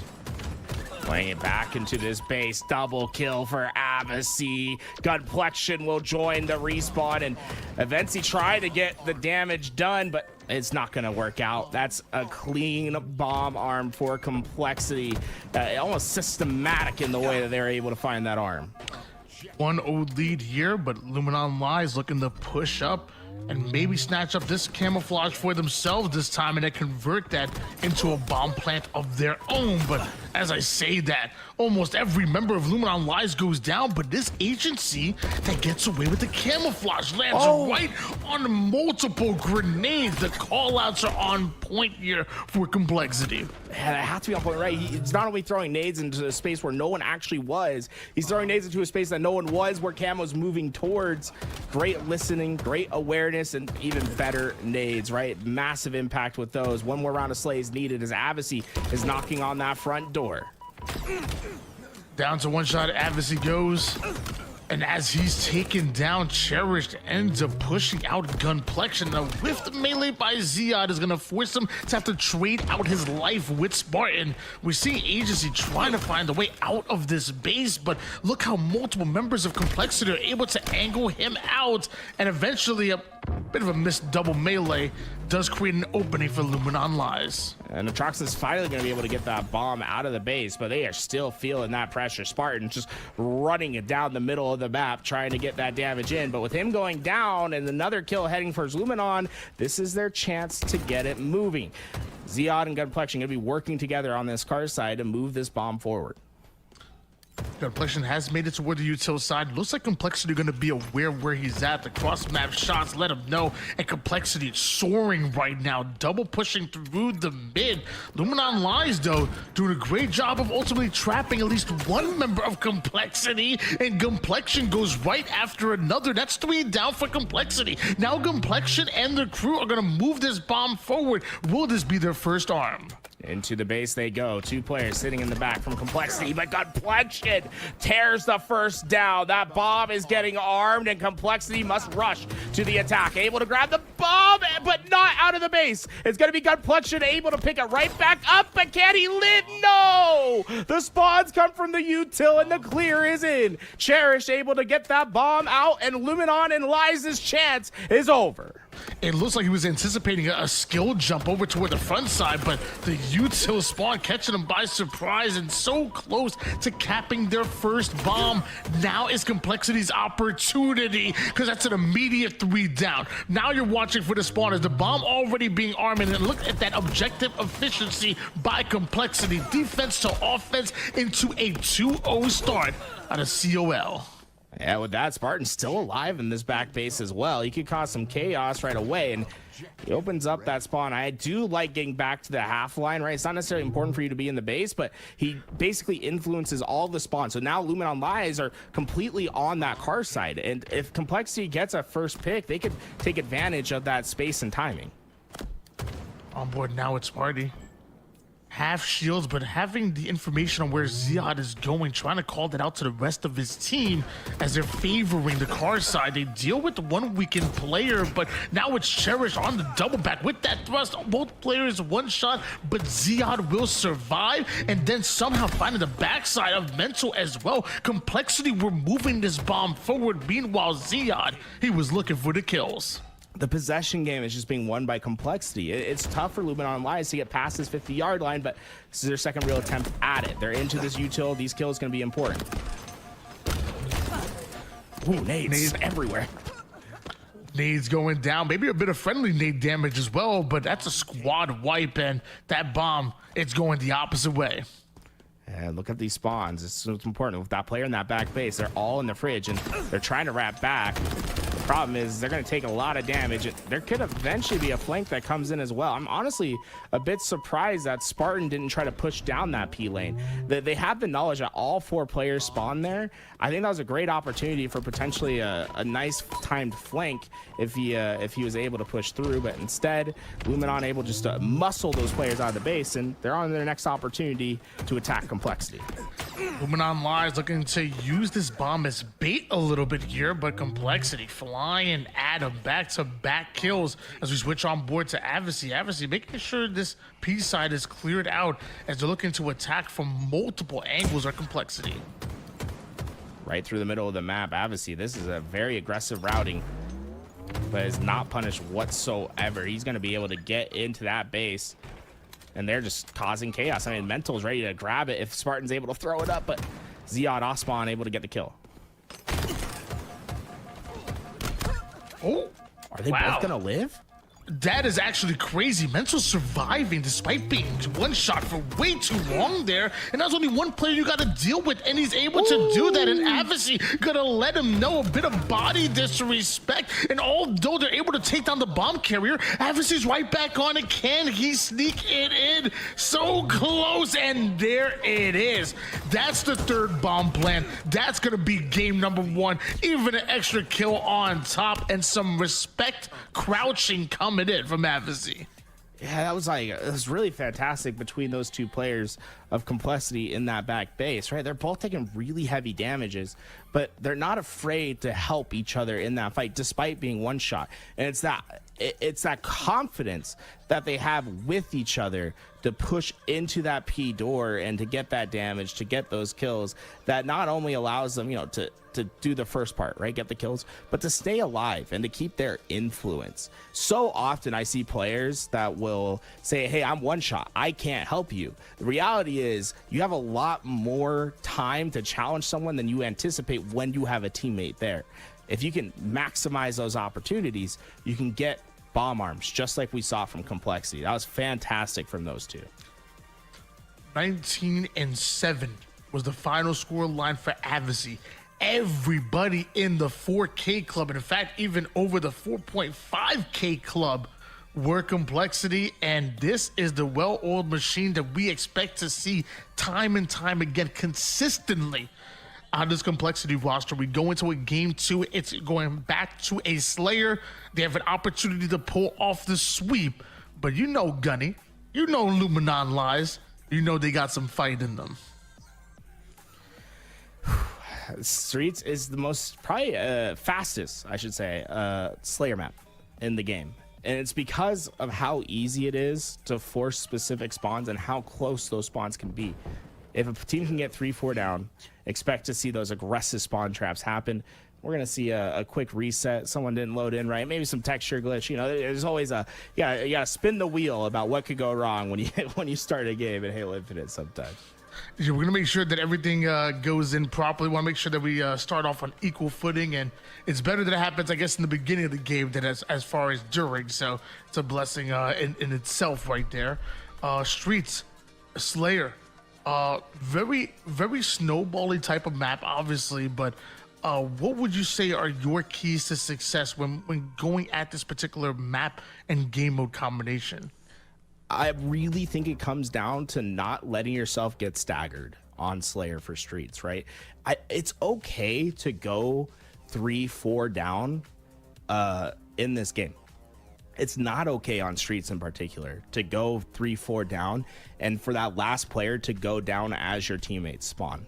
Because of how fast it is to collapse in on the rest of the team, what you'll see happen is those staggered spawns can turn into 2, 3, 4 rotational kills between ping ponging from Cafe to PD to Red Room to C, right? There's 4 primary spawns that are so easy to manipulate. I think it's imperative for teams to either trade out, go down as a unit, work together, and keep that team shot strong. Or if you are going to be that last alive, ensure you get value, get your trades. Do not allow yourself to be in big numbers disadvantages. Well, ladies and gentlemen, here we go. Game number 2 here. We're going to find out if Luminon Lies can answer back in this game 2 and force a game 3, or will we see the sweep from the favorites in Complexity? Sparty with that Stalker, and man, is this presence being felt by this entire Luminon Lies roster, and even his own nades can't stop him. Nah, that's just about perfect from Spartan. The shots are great from him as well. When he gets that red gun on you, even from back in the day when he was first making his name in Halo 2 Anniversary, you could tell that his shot was something special. Obviously able to get one with the cheeky back smack, but that's going to be it for Complexity. I like this back down, right? This is what we're talking about. Don't get staggered up here. Keep your line until your spawners come in, then work together, and they're able to find that first kill now, collapse in on the rest. He's 3-0 and now found a player that's a bit overextended. Take advantage of that immediately. And then the cross-map shots onto Luminon Lies, who seemingly are just trying to find the exit route. But no matter where they go, Cherished and Complexity, again, swarming on them. The moment they spawn up, Complexity are ready to attack. Spartan able to push into this left lane. 2 players there, but oh! look how he never even tries to not challenge. This is what I love. He has 2 players alongside him, force them to take you down. Even if you die, you know that player's gonna join you in the death screen. Spartan is playing fantastic Halo right now. He's 5-0 and he has 4 assists. That's 9 engagements where he's had a positive impact. Complexity simply holding on to control. That's until a well-placed grenade by Ziad, slowing them down just a bit. And with active camouflage coming up, this is an opportunity for Luminon Lies. Oh, gun collection, nice movement to get back, but it's not going to be enough to get him a second. Did get that trade out, but with them going down at that time, camouflage was up, and it's going to be Avicii that's able to grab it away. Luminon not going to be able to even contest that fight. 21-15 lead here for Complexity. Avicii still with his camouflage, sees the weakened Ziad, doesn't even have to get involved in that fight for Mental to be able to get his kill, and a trade out there, but Avicii sneaking right behind the rest of Luminon Lies. This is not good. The Trox about to find out the hard way. Back smack, but another stolen kill. Unfortunate. People being selfish. Avicii, yeah. I'm sorry.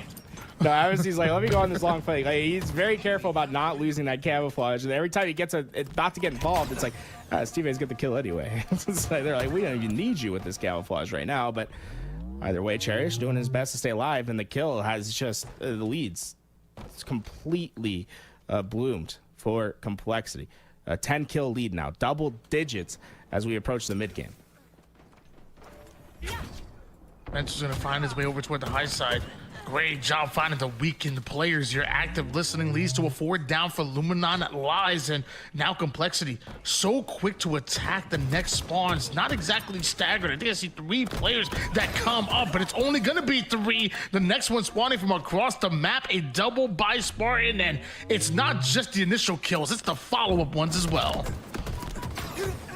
Good damage in, but 3 players there that will be able to over muscle that player. 16 kill lead now for Complexity, and it feels like this is getting more and more out of hand for Luminon Lies. They're just running out of time to potentially make this comeback happen, and these trades are just not helping them. Complexion, the only one alive for his team. 39-22 here. Luminon Lies, they want to stay in it, but I don't see a world where they can go on a crazy enough run to stop Complexity from getting their final 10 kills. But as I say that, a couple kills get chained together, and although Avicii has the camouflage, he's not able to get away with it. The rest of Luminon Lies are starting to find their kills, but it's still only 26 for them. 2 players at the back of Ivy for Complexity. Must kills for Luminon. The kills that just cannot be traded. They're able to get the first, but can that player stay alive? Yes, great job. That's the first, I think, collapse that didn't have much downside for Luminon. They're able to get those 3 kills unanswered. Now they just need to do that 4 more times. And that's definitely easier said than done, because you feel like it's only only moments away from Complexity gaining their footing and taking back that momentum. It starts with that first kill by Complexity to give them their 43rd. Luminon Lies only 30 to their name, and now a couple of kills go the way of Complexity, and Agency. It's a huge one by him. Natroxen's able to find his one-on-one, but that player just immediately vacates. And Complexity, I love that they're not trying to be too eager on these fights, despite having a massive lead, right? It's so easy to try to just push in and force it. They're feeling that pressure from Luminon, but they're still trying their best to not give up free kills. Ooh, Spartan, maybe a little overzealous there, and the lead, it's cut down to 10. Avicii with a double kill. Only his 5th kill so far this game. It's been a little bit unfortunate for him, and yet somehow Complexity still dominant on the score line. That goes well for Complexity. You know, the rest of this tournament, Avicii's going to be flying just like you saw right there, and Complexity completing the 2-0 sweep. Can I just say, I love that we have the star back in the kill feed. I mean, he just put a statement down on the table for not only his opponents, but for his teammates. He said, yeah, I am that guy. He took on a 1v2, 5 perfect shots on both of them, double perfy in the feed. and a game and series win for Complexity as they will move on in our bracket. And you know what that means, Tony? We're right back to Cloud9. They're going to be facing up against Complexity next. Fantastic job by Advocacy and Complexity. A lot of body shooting. My God, is that just Advocacy's gameplay? Is there maybe a little bit of, maybe a tiny bit of bad blood there against the roster? I don't know. I saw a lot of body disrespect that actually I was gonna say I don't like, but to be honest with you, I love it. Cloud9 going up against Complexity in the elimination bracket quarterfinals, and that's gonna be coming up next. What is up, gamers? Welcome back to Domination, your $5,000 open, presented by Cloud9. Why not be reckless? It can why not be casting again? And of course, my man in the matching shirt is my dude Tools. And let me tell you, do we look? Yo, chat, do we look good? I feel like we look good. Let me. Yeah, you got your felt C9 on. Ooh. Yeah, you gotta get some brighter lights, Tony. You know what I'm saying? We got boom spotlight on that thing. Make that C9 pop. My bad. I don't shine bright like you. I'm shining bright. You gotta look like diamonds. Rihanna. Right? Hopefully you guys are also ready for this next matchup. And you know, as the tournament gets deeper and deeper, it's harder to predict the favorite, honestly. Between Complexity and Cloud9, this is where things get tough. I still want to say Cloud9 might be the favorites, but dude, it's Complexity, dude. Sparty, Advocacy, Mental, it's tough to really predict the favorite as we get to this point here in the tournament. Cloud9, Complexity, who you picking? Cloud9, of course. Why? Okay, all right. My boy Septify is gonna go crazy. All right, Cloud9 TSM.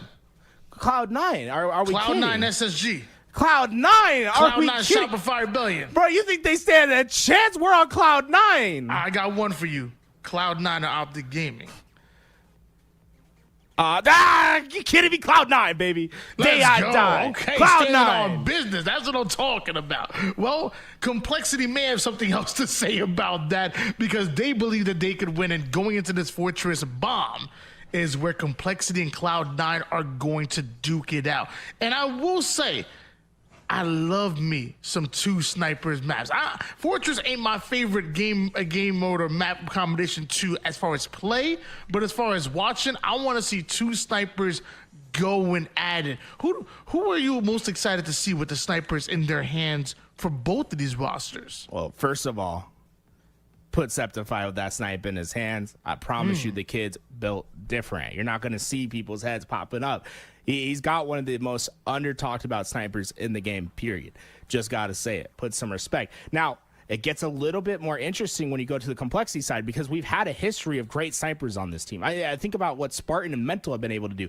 Mental at some points has looked like one of the best snipers when he was on Shopify Rebellion. Last year, Spartan, he made his name in Halo 2 Anniversary back in 2014 by being the hot hand sniper player. He was incredible with that weapon in his hands. But surprisingly, the player that I think is going to be taking the sniper responsibility, and for good reason, is actually going to be Cherished.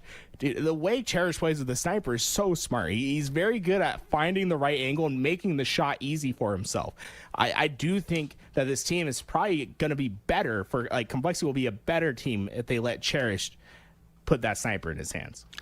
You know, it's actually funny because I remember hearing Formal and Renegade really kind of giving Spartan the dog some like huge praises and really kind of talk about how he has an extremely underrated shot, like one of the best shots in the game. And it's funny because whether it's the Bandit or even the sniper, I remember they talk about like a 49-49 situation. Who do you want with the sniper in their hands? I'm like, yo, give me Spartan, bro. And I'm like, you know what though? You know he gonna hit those. So maybe we see a situation where somebody else maybe gets the sniper in the early game, but when it gets to that clutch factor, maybe Spartan's like, you know what? I want to take the game in my own hands. He takes that sniper, and we see them make some magic here. Fortress Bomb, a game type and map combination that is known for just you can't have just one round of slays. Sometimes you can't even have 2 rounds of slay. We're talking 3, 4, sometimes 5. You have to slay out your opponent before you're able to advance that bomb over toward their side and get yourself in an advantageous enough position to even plant it. It is not a game type and map combination for the weak. I think that teams that are figuring out the meta, I think as time goes on, Fortress Bomb will become a faster and faster paced map because players are starting to figure out where the traps need to be laid, and there's going to be a lot of emphasis on that elbow side control. If you watch how Cycle and Shopify Rebellion play, specifically, I think Cycle and Royal 2 do a fantastic job at it, is playing isolated on that elbow lane, blocking out those spawns. So that's my big hot take, is I think Fortress Bomb is actually going to become a very, very fast-paced map by the time Worlds comes around, as teams start to figure it out more and as it becomes more systematic. You can almost think of it like Aquarius in a very broad sense. So I don't want to be like, hey, look at how Aquarius has played and look how Fortress has played. It's the same as Aquarius in the sense that, like, the map is kind of solved. Like, there is an equation that needs to be filled out, and if you're able to get those exponents in the right spot, you will get a capture. I think Fortress Bomb is heading to that direction. It just needs more fine-tuning, more execution, better timings from teams. I think right now Shopify Rebellion, very, very good at it. I think the other teams will catch up at some point. And Fortress Bomb, to me, is going to become one of the most exciting game types in the HCS. Okay, some big words coming out of Tools. Well, you know what? I'm excited for us to get to that point. Again, like I said, as of right now, not my favorite. But, you know, if it gets to that point where it's speedy and we get more efficient, more effective on the map, maybe be one of my favorites to watch. Ladies and gentlemen, Cloud9 going up against Complexity. Neither team wants to go home right here, right now that we're down here in the lower bracket. But you got to imagine, especially not Cloud9, this is their tournament. They got a home field advantage, I would imagine. Fortress Bomb, game number 1. Let's get it. Hey, if you're wanting to speed through on this game type, there's one secret to success, and that's by sitting your butt down in a specific chair. Tony, what can you tell people about can we reveal the secret to the people at home? Emphasis on the secret. What's crazy is it ain't even all that much of a secret. If you want to be shooting like the pros, if you want to be getting busy like the pros, make sure you treat your butt like the king it is. And you get that in a secret labs chair, especially that Cloud9 edition. Let me tell you, it just hits different. And so does this Cloud9 team to start off the game. Yeah, Sab went right for that overshield, was able to grab it and putting down that pressure. And all right, Spartan it was feeling that pressure with Sniper in that tower, but was able to stay alive. And with Sab eventually going down, that's going to open up an opportunity for Spartan to start playing into this base. And got to be careful. Septify versus Spartan with the snipers. And Complexity definitely going to benefit from having a player over towards that armory side with the sniper. Meanwhile, Septify has a sniper of his own, and we have a battle between Spartan and Septify. Both players know exactly where each other are, but it's Cloud9 to have the reinforcements. Complexity with 3 down. Spartan's doing a fantastic job just living, right? Right now, you don't want that sniper looking at your spawners on the left side, and unless Spartan's dealt with that, Septify really can't move from that position. So Spartan, very important. And Spartan, in fact, they got that bomb repulsed up into the base of Cloud9. Spartan hasn't been taken down yet. This could be a big chance if he's able to find more value. Huge play by Mental with that repulse, but can they follow it up? Because once again, Cloud9 getting the kills necessary in order to get that bomb out of their base. And Spartan is just living here. I mean, tell you, man, he had his feet up on the table, shoes in the house and everything. Finally, they're able to take down Spartan and have room to now move this bomb forward. Well, Boo Boo Doo being the only one alive for their team. Mental is right back into this armory, and they're going to force that spawn towards Elbow. Mental has a choice here. He can be very aggressive and try to get a quick flank off, or try to be as passive and make players come back towards him by playing alive and slow in that armory side. Sab is able to steal away that overshield that pops, and bomb maybe moving forward here, but Cloud9 put Complexity 3 down. Sab wants to get a head start on the spawning players of Complexity. Cloud9's done a really great job of not panicking when players are in their base. They take control of that mid line, and then they find some advantage to get them the kills to start to move forward. And this is the big difference. Notice where Cloud9's setting themselves up when they're going for this bomb. It's Boo Doo that gets into the opposite elbow first, starts to force the spawns towards Armory. We've seen completely different playstyles from Complexity and Cloud9. The question is, which one's going to be more successful? Cloud9 still in the driver's seat right now as that bomb has been put in the base of Complexity, but they still need these kills in order to be comfortable enough to arm it. That nade keeps Septify down to one shot, long enough for Mental to fly on in there, and 3 down. Go Cloud9. And that's already into this back base as well. Spartan can get pressure right on the spot. Boo Doo walked 2 feet before he went down. The sniper at least gets the kill, but they're not clear yet. It is complete control of the base for Complexity, but that bomb is still so far away. These kills, they don't matter if that bomb doesn't get forward on the map. Snipe in the hands of Advocacy, found himself right behind Boo Doo for a moment, but a missed shot allows Septify to force him out, and now that snipe in the hands of Septify and Cloud9, and they're approaching the 50% portion. In fact, Septify is now in the tower side of Complexity. Absolutely take Mental off, and then goes in for the challenge onto Cherish, who somehow survives. One thing Septify does particularly well with the sniper is just his reaction, right? To him, it's almost like CS sniping or Valorant, where you just see a flash of someone hit the shot, right? You're just unleashing it. You're not trying to set up anything special. It is all reaction time, and he is so good at hitting those tough shots. Great sniper play from him, but for the first time in this game, Overshield is for Complexity. They put that bomb up into the base, and they might have some extra shields to try to force it through.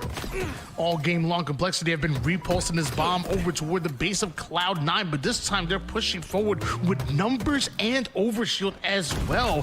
Advocacy with a couple of shots in the back of the opposition. Nice little repulse and snipe action coming in. I almost thought he sniped his teammate for a second. What was that? Me too, but Sab got behind him, and Cherish once again isolated in the Armory side. Sab looking for him. Now, Sab did slide down those stairs. I do think one thing to be mindful of when you're trying to find an isolated player is limiting your sound.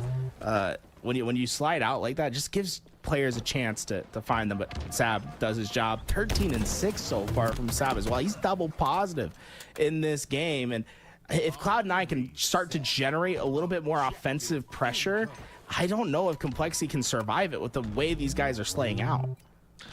Well, as of right now, Boo Doo finds himself in the sniper side spawn of Complexity. Gets into a bit of a 1v1 with Mental, and with that damage advantage, tries to take advantage of it, but somehow Mental survives. Boo Doo seemingly surrounded now. Finds the one shot eventually, sparring with some denial grenades going through. Boo Doo and Cloud9 just creating havoc here over towards the base, but Sparty and Complexity, they're here.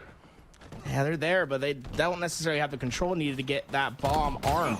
They still need to find some more presence in that base. I think the big problem for Complexity thus far is they haven't been able to insert anyone into that elbow. Instead, it's been heavy Armory side focus, and because of it, every time they get that bomb close to the point, those spawners come off elbow, they get into that tower, they make things chaotic for Complexity to get that final step through. Sparta looking to go toe-to-toe with Sab here, both in this engagement, but also in the stats department as well. Sab with the sniper takes down one, body shots another, all while throwing the snipe off the map here. Meanwhile, Sparty looking for his next target. He's gonna find 2 members of Cloud9, now a third, but a killing spree on Deceptify will go sky high to try to take him down. Who other than Sab to slow down the offensive Complexity? Oh, but Advocacy's there to follow it up. He's following it up perfectly. Double kill. It's only Septify that's alive. They know he's gonna be at the tower. Great damage, but Septify hit a perfect shots on Mental. That'll slow Complexity down. But was it enough? Complexity still trying to get that damage in, but bombs off. Man, Cloud9 has been resilient in this base. Somehow, with all the action that we've seen so far, we're still tied up at 0 apiece. Not a single bomb plan from any one of these rosters here. Meanwhile, Cherish is the one with the sniper in his opponent's armory. 3 down go Cloud9. That bomb should at least be moving forward, not the arm just yet. Nade's gonna stop both the enemy team from pushing forward, but so is Advocacy. Snipes one, and that's gonna be lethal. Lines up the second, able to take down both players. 3 down go Cloud9. Boo Boo Doobu, the final player, he's the defense. Oh, but look, they're quick to the base. They're still able to get into that zone. Players, though, Lethal able to get that kill, but this is the important player. Spartan needs to stay alive and just wait for the help. Unfortunately, Lethal there to get that kill, and that'll stop this push from Complexity once again. Now, the thing Complexity has going for them has been their map control. They have been in possession of the attack all game long. If they can just be efficient at moving that bomb into the base, they might have a second chance. But did that get off? No, it's still stuck at the elbow.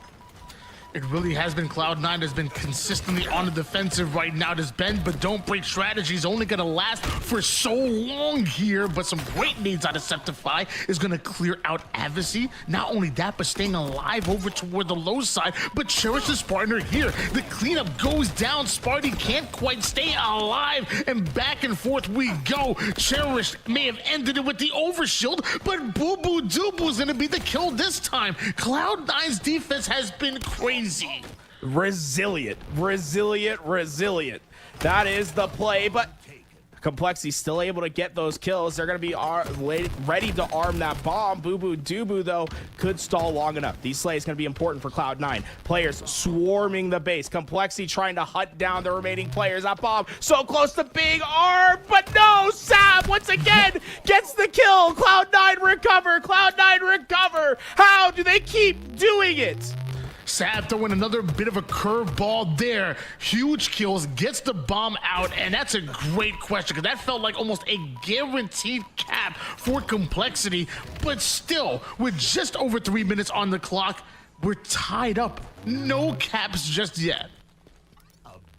Sniper, Boo Boo Doobu all the way across the map. This is what they've been trying to get all game long, but the bomb not there with him. He's going to have to shade back, but I have a feeling he might have some easy snipe shots here to take.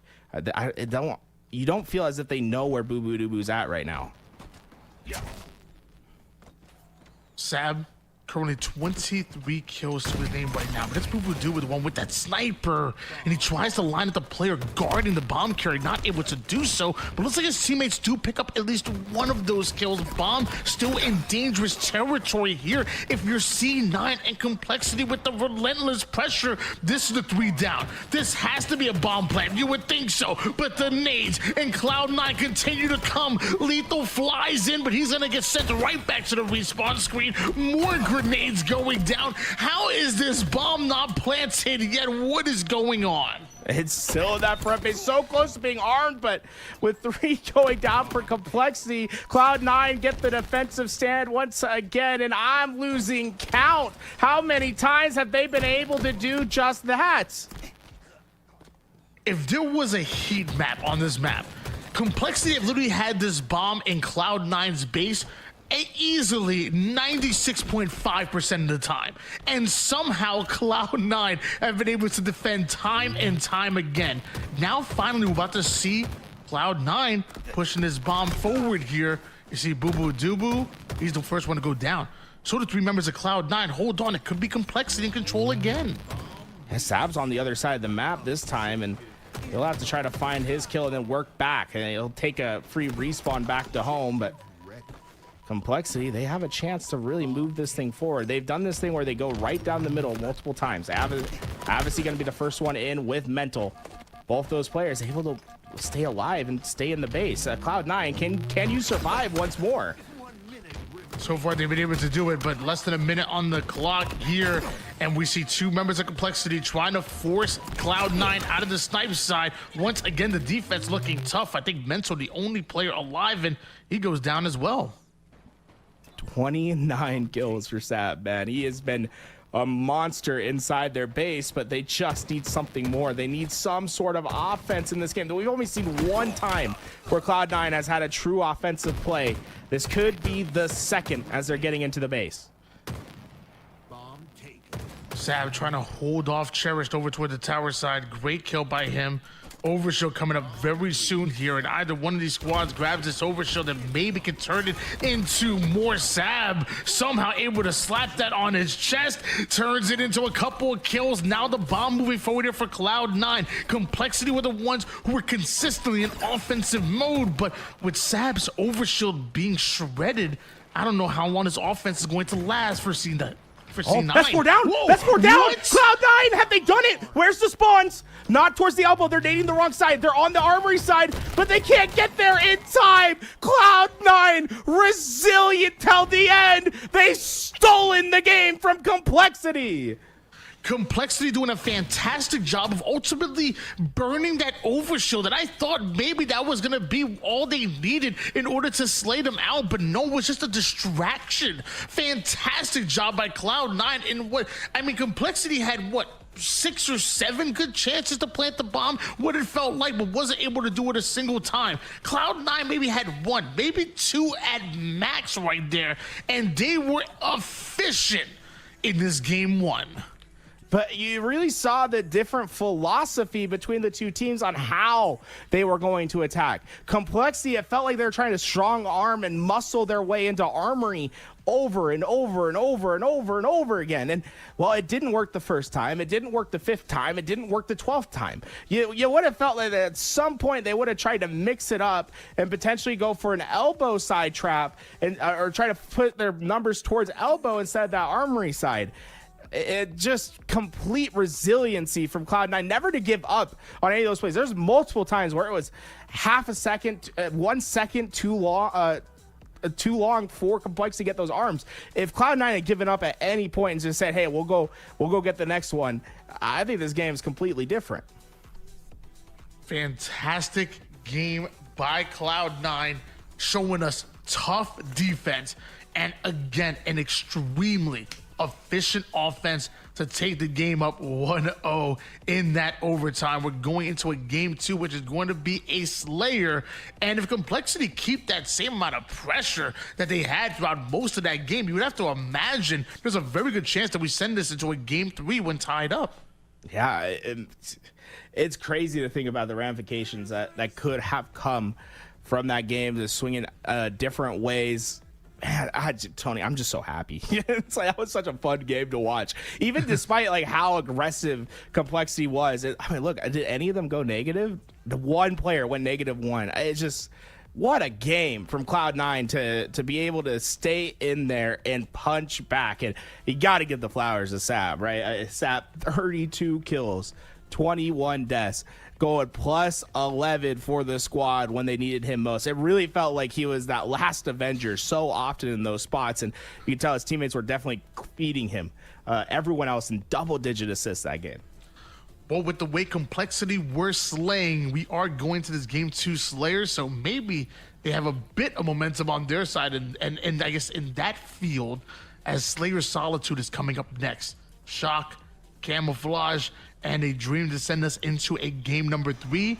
Meanwhile, Cloud9, just so impressive on how many times they dodged Complexity planting a bomb. Like, the defense was so strong, it was so stout, looking like the 08 Ravens back in the day, man. Like, it was like, I don't know who's Ray Lewis on the squad, but my God, was he hitting. I guess it had to be Sab. I guess Sab would have to be the Ray Lewis of the crew. Meanwhile, Solitude Slayer coming up next. Complexity, they showed that they could slay out. Who do you give that slight advantage to when it comes to the Slayer on Solitude? Well, I feel like you have to be giving it to Cloud9 with the momentum that they have, right? Being able to steal away that game, having one of the best Slayer teams in the HCS and one of the best Slayer players in HCS's history.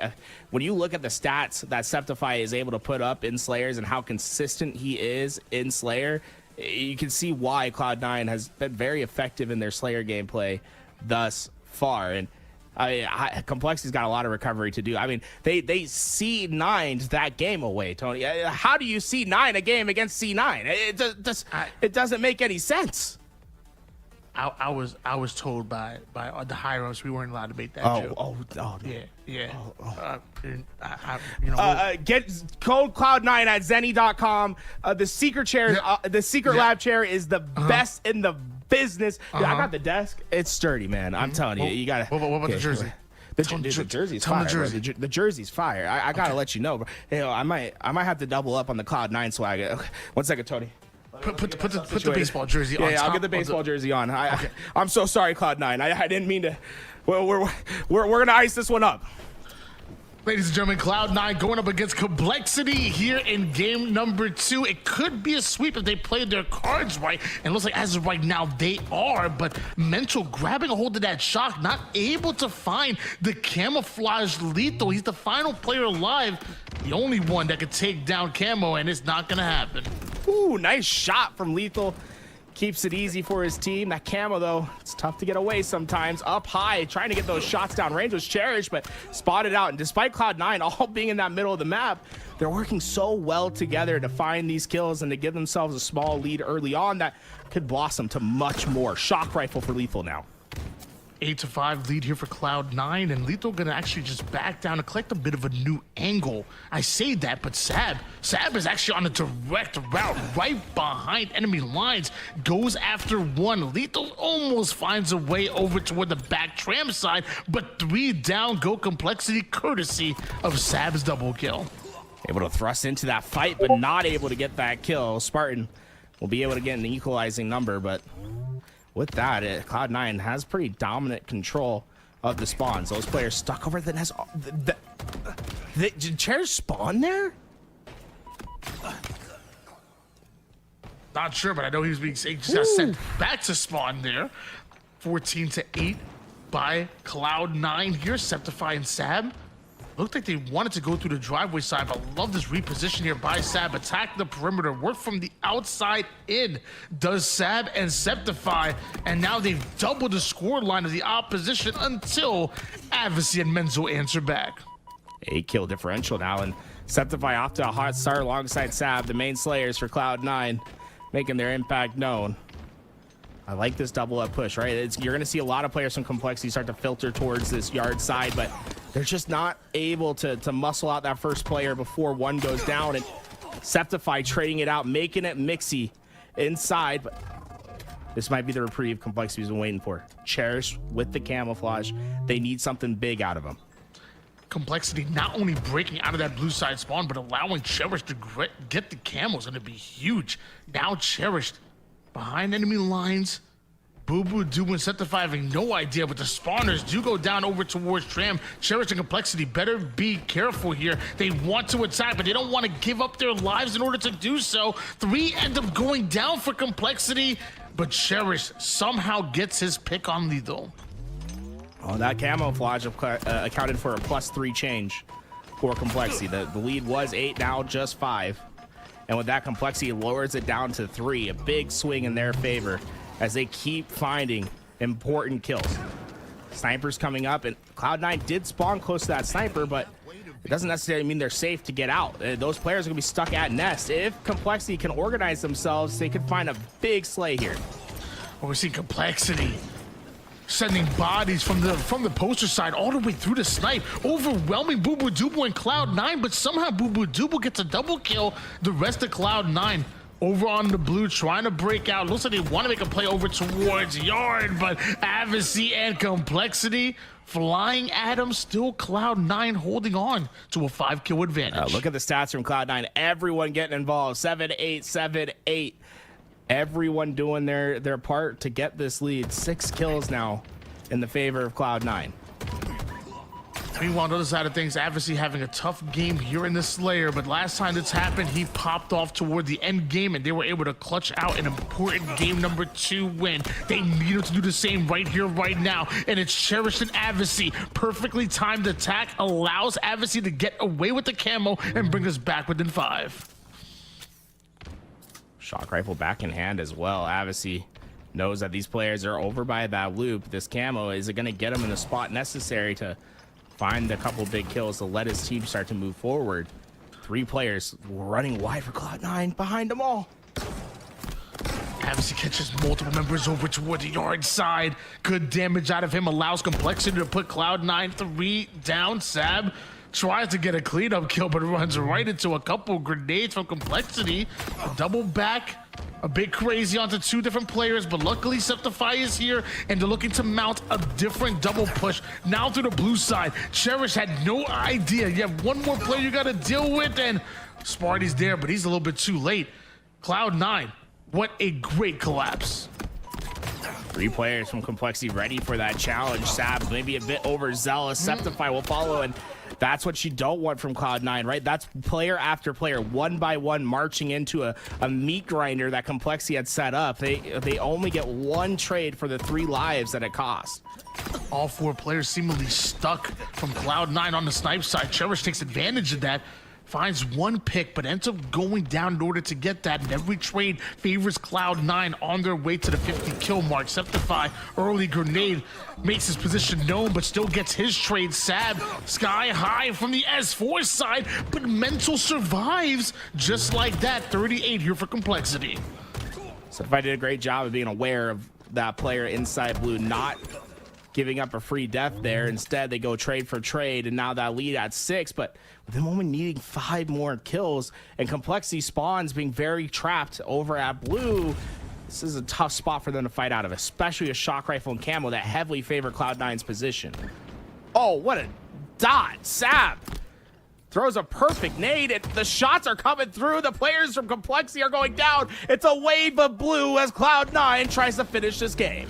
Just looking for the final 3 kills, making 2 now. Septify with this camouflage knows that a win here propels them into a top 4 placing guaranteed. Septify still with the camouflage. Lethal and Sab attacking from the other end. That's the 49th kill, and this could be the 50th as Septify finds a totally different fight, and Cloud9 take out Complexity. Septify remains one of the most resilient slayers in the game. On the game type, man, he is special when it comes to the Slayer in Halo. He is so consistent for whatever team he's playing on, and Cloud9 can thank him for a 15 kill performance, as they really did start playing much better as that game continued on. They were able to find that lead, expand it out, and they knocked Complexity out of the tournament to continue on to try to get their road back to revenge against Team Envy. It's a top 4 guaranteed placing here for Cloud9 here in their tournament, no matter what happens at this point forward. However, we still got some more matches on the other side of this bracket here. Reversal Perfect, I believe, is waiting for the winner between Dark Inside and 11 a.m. Margarita. Once that happens, we'll see those 2 go at it for the right to make it into the top 4 of their own, but to play Cloud9 to go up against Team Envious in the elimination bracket finals. Welcome back, gamers, to your Domination 5K Open presented by Cloud9. Why not be reckless, aka why not be casting? I got my man Tools with me. We're in the top 4, so that means we are literally 1 series away, I guess 2 series away, excuse me, from being in your grand finals.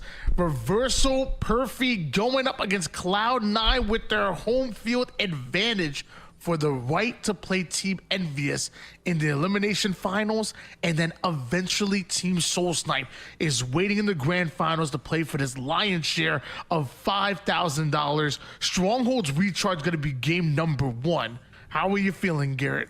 Well, Cloud9 has been looking fantastic on Stronghold, so I might be feeling pretty good. Because, you know, if Cloud9 does good, I feel good. Cloud9 does bad, I feel bad. So Cloud9, let's do good, right? Strongholds Recharge. I like the rotations. Hey, bro, we're Cloud9 out of our mind today. You know what? So we got the jerseys on. We are repping Cloud9 till the day we die. But hey, we'll keep it we'll keep it impartial here on the cast as we go into our Strongholds game. Well, while Garrett figures, I guess, deals with him being B-U-Y-E-S-T.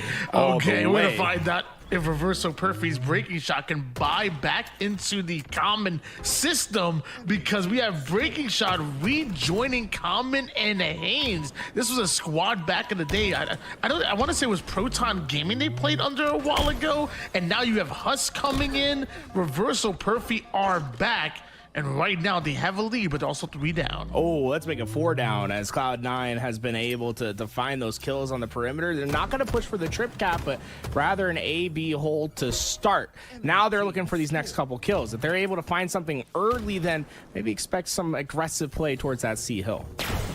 And Lethal being real sneaky over toward the back battery side. Meanwhile, Sab getting right into the mix, and Lethal waits for the right time to strike.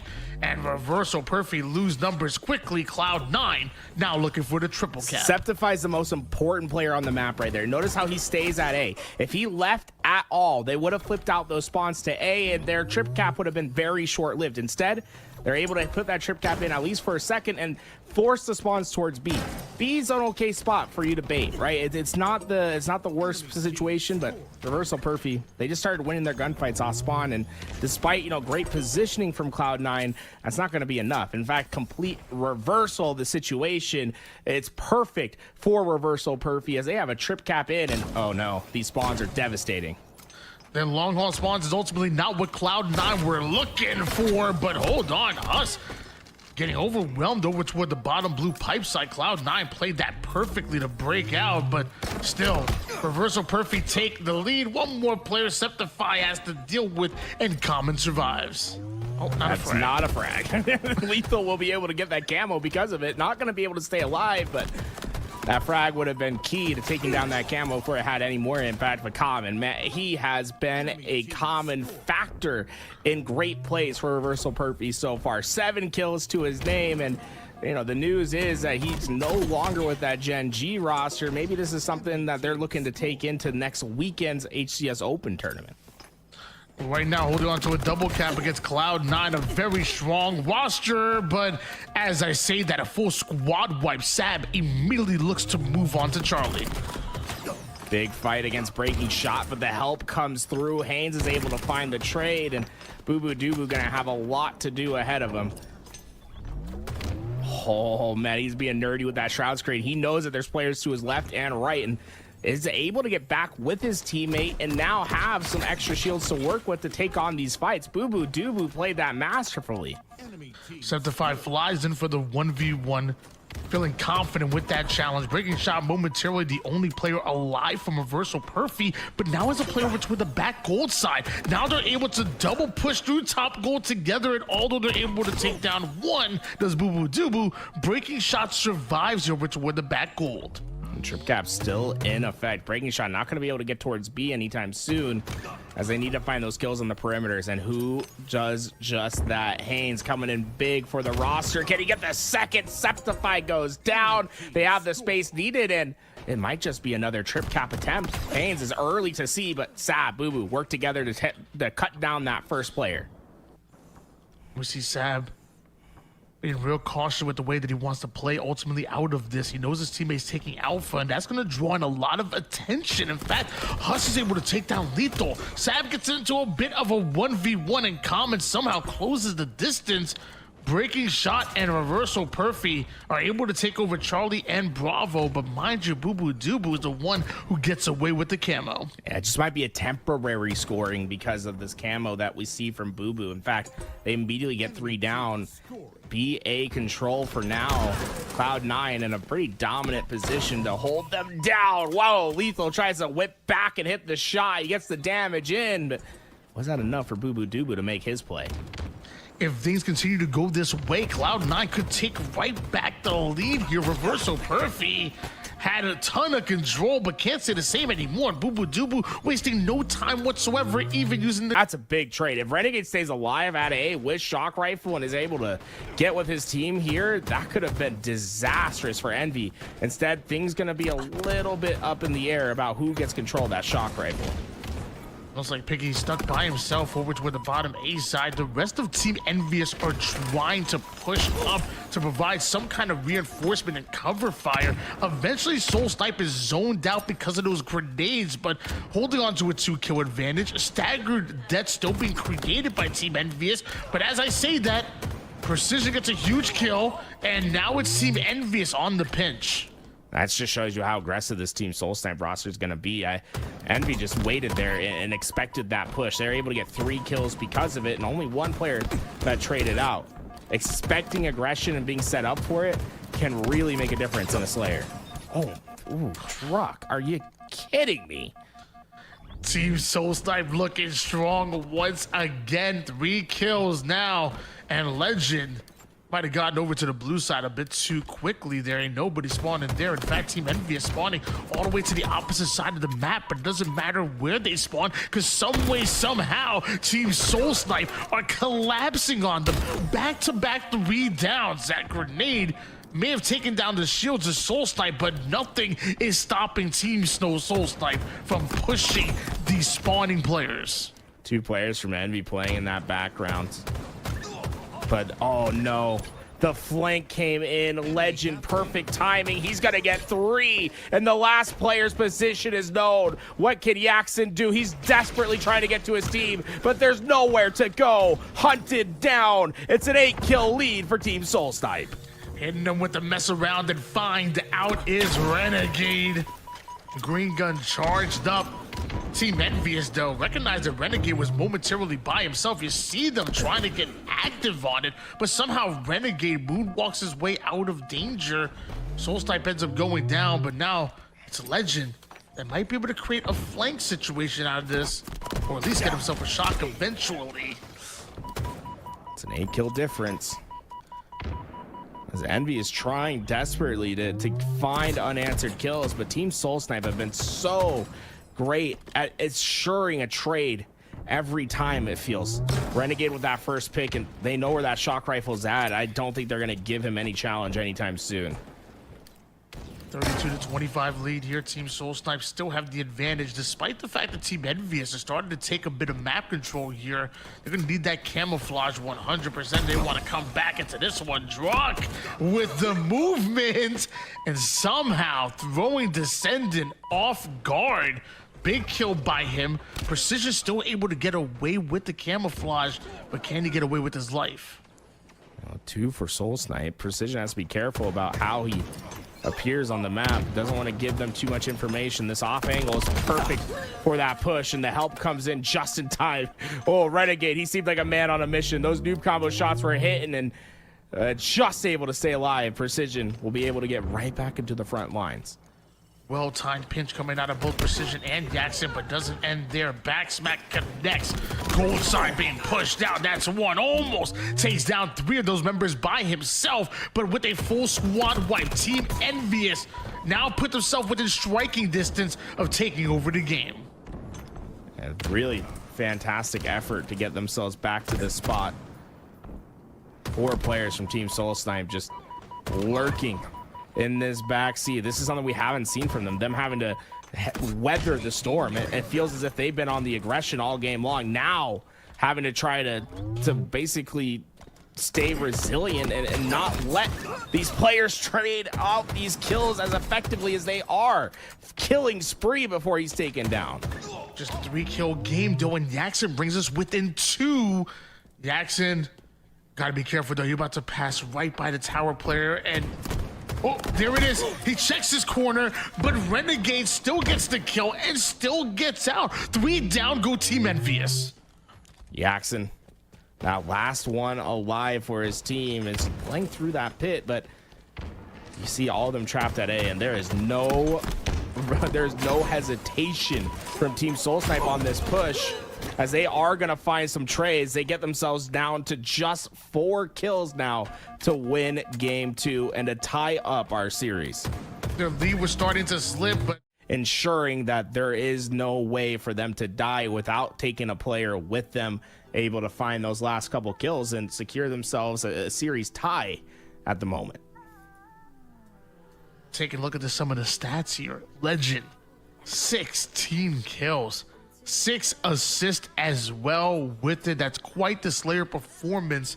6.0 KDA. Another side of things, 15 kills out of precision, but also dying 15 times as well. A lot of deaths there. I like the 7 assists, but I also like the fact that he's also always remaining engaged, you know, always trying to put down as much damage as possible at 4,600. I'm sure that made things a lot easier, and if those deaths were a bit lower, maybe we see a different precision. Maybe we see a different Team Envious.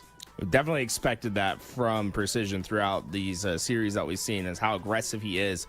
You can expect not only high kills, but a lot of times high deaths and high assists to go alongside it. Right? He is always in your face. You can think of him as like a bound type player, but maybe not as eager to get into like entry positions, but very aggressive, very much just trying to always find a fight. Seems like a fire has been lit under this Team Soul Snipe roster, taking that game number two and momentum in this series. We go to Stronghold's live fire, and this is going to be an exciting one that Team Soul Snipe have the advantage, but remember, Team Envious still come with coordination. Bring it lurking back with this sniper, 8 bullets to work with, and as long as he can maximize his ability, right? You don't want to just get up and trade up with that sniper. You want to just keep that away, maximize opportunity. Power's in the hands of Jackson here in the form of this camouflage. Easy cleanup.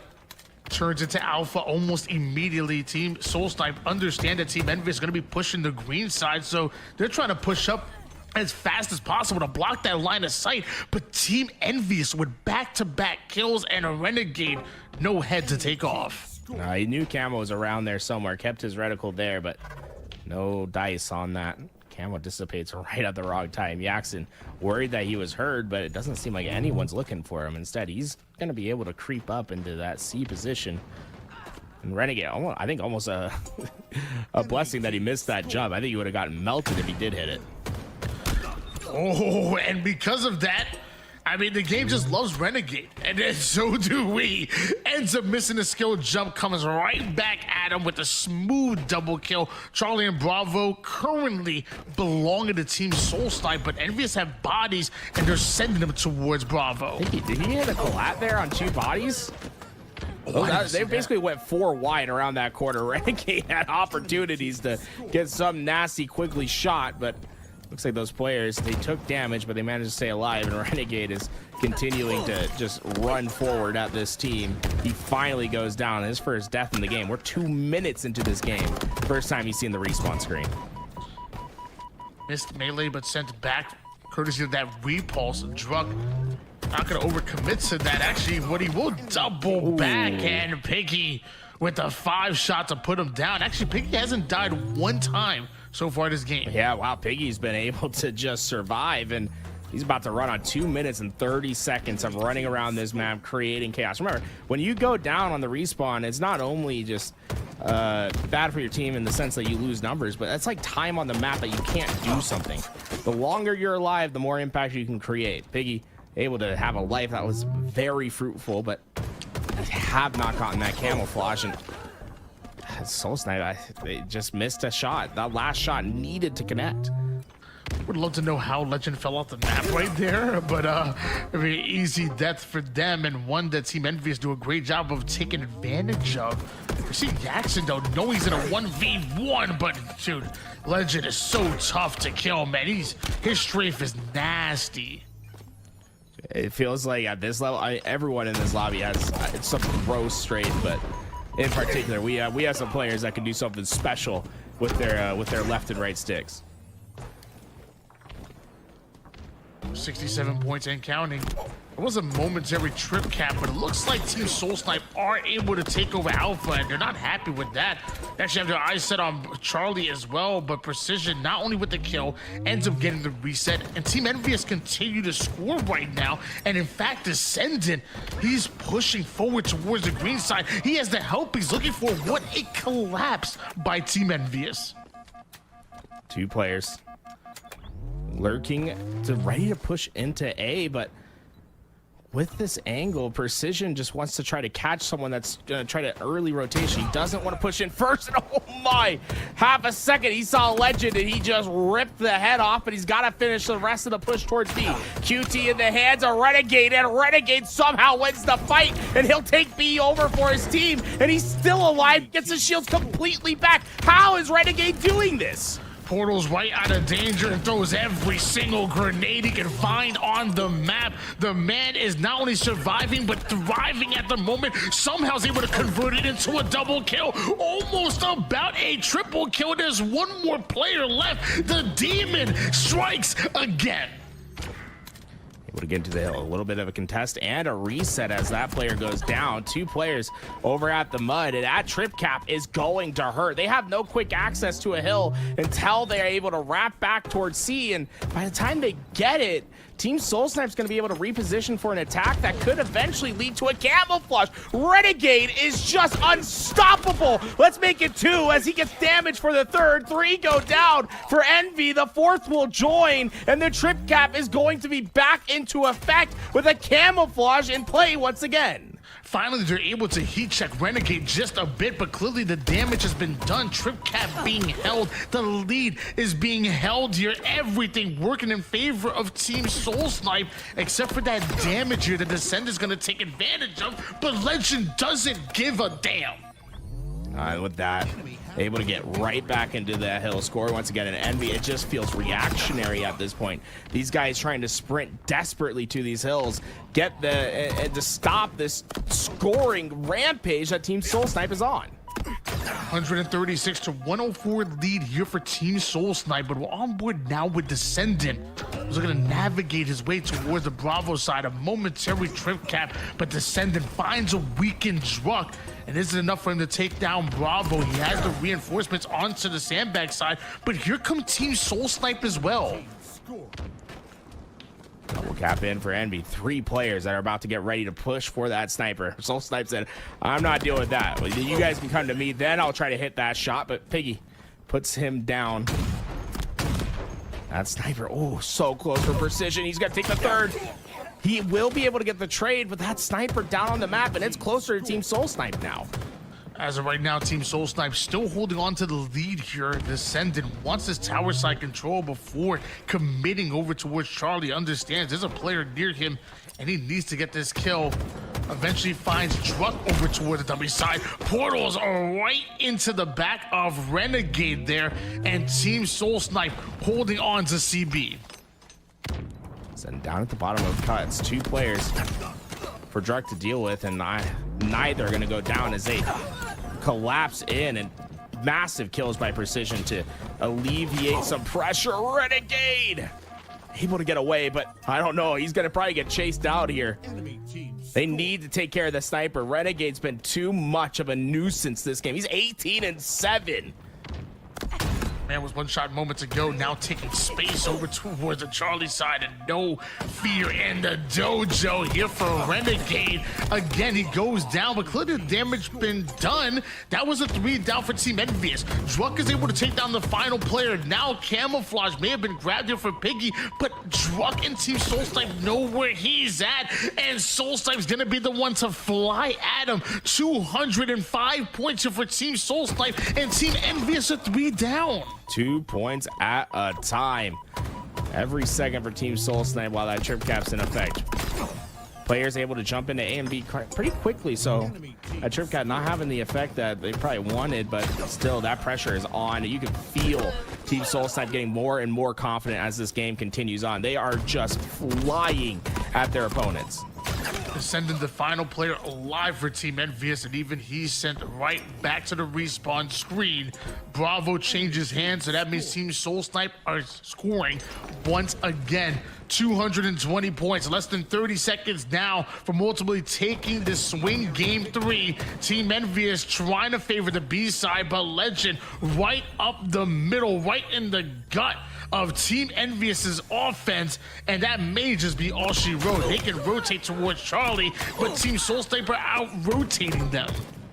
They do have a chance to hit out B quickly here, and oh, Legend, how did Legend get that? Oh, A spawn's opened up. Piggy and Descent, I believe, got closer spawns towards A. That'll stop it at 241. This game not over yet, but we're talking about 100 unanswered points that's needed for Team Envy.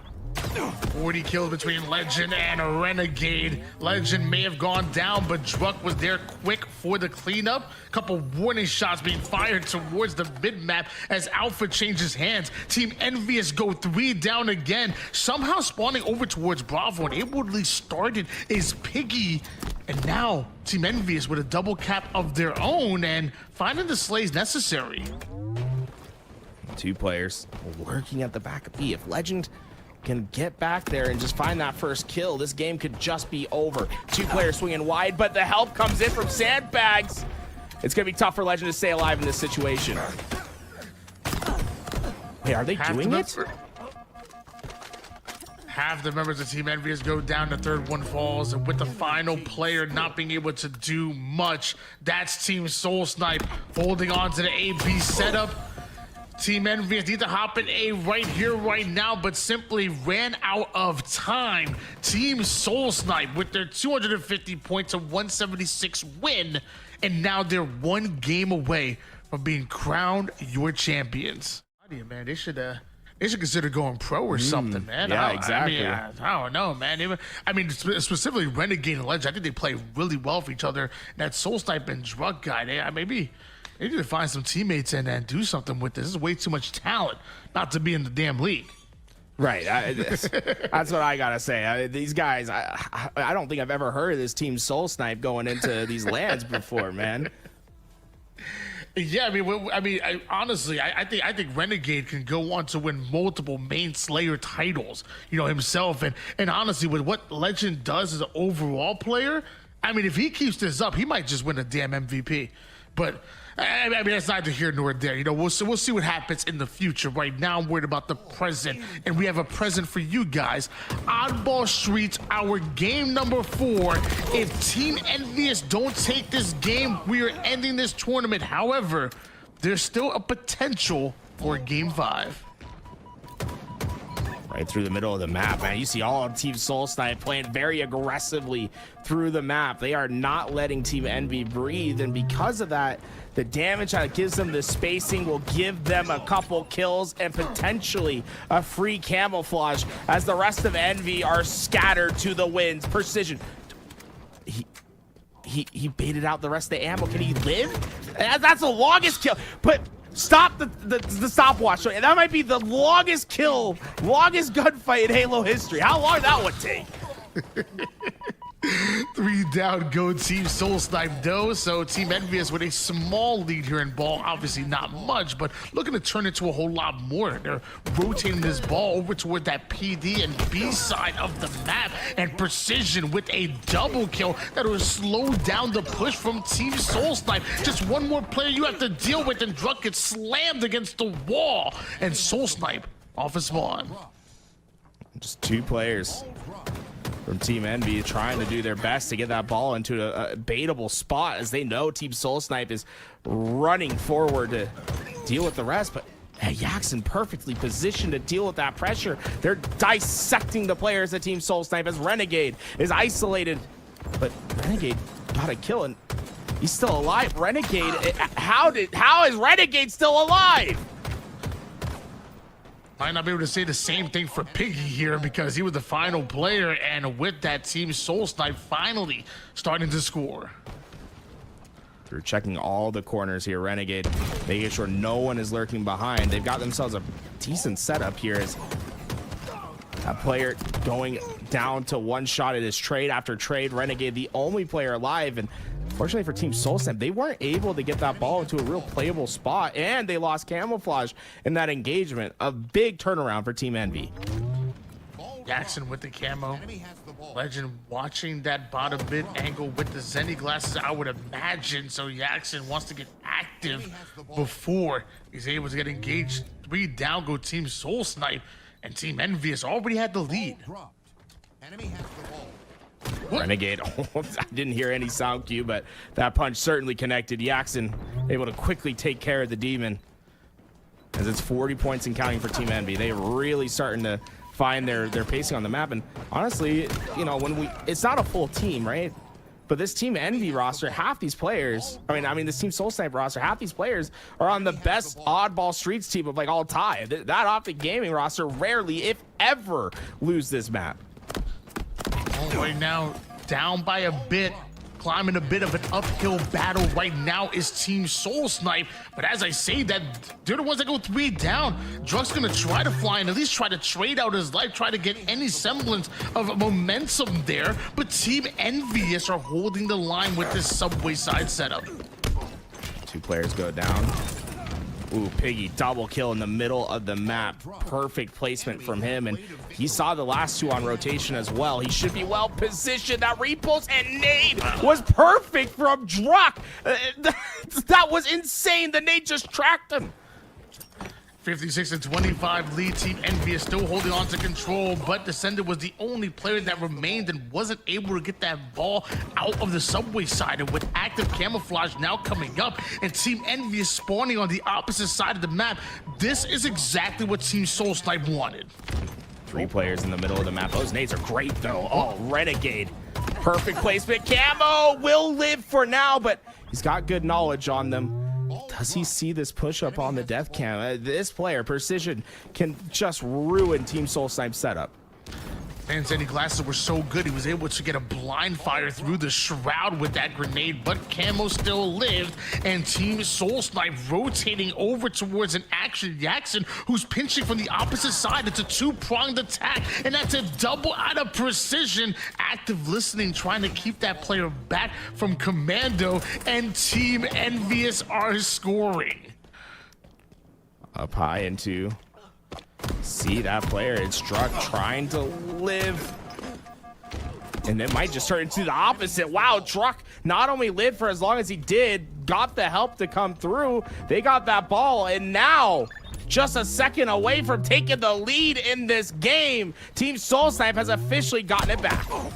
Legend currently 14-8, and there's the 15th kill there. Good for a killing spree plus more as he puts down extra damage onto the bottom B-stairs player.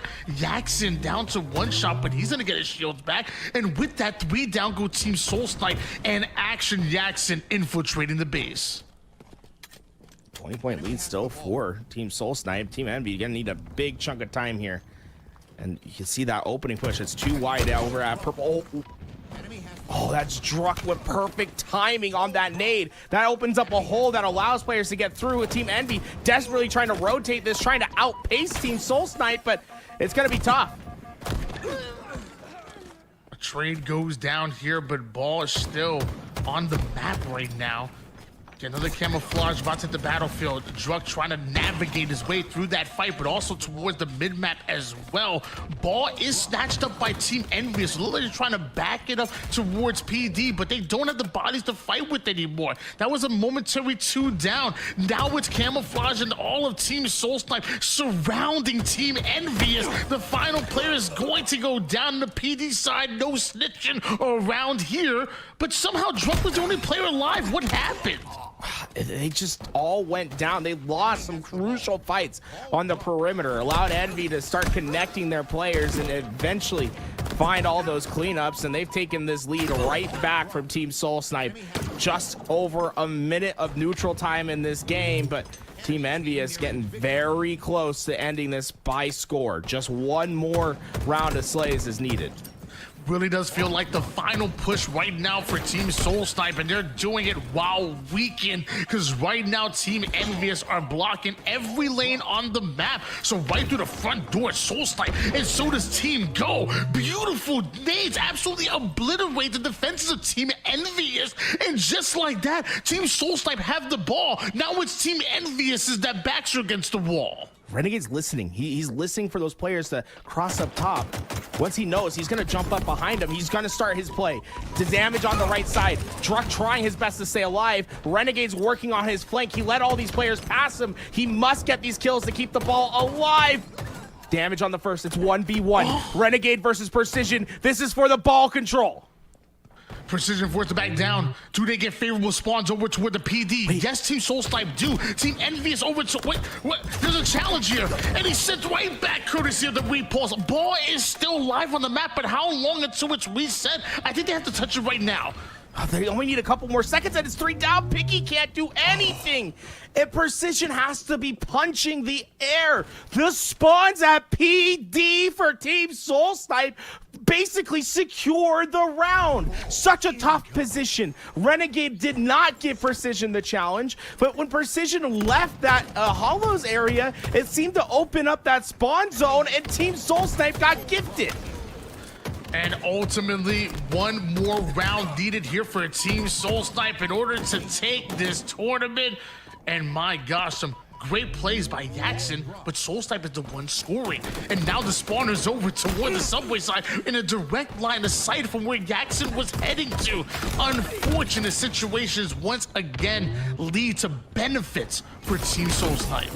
Oh my gosh. Nades from Renegade rip apart that challenge, and that's going to be early time for Team Soul Snipe. Jackson got really unfortunate when he tried to cross through. Those spawns from Team Soul Snipe were just about perfect to allow this continued ball hold.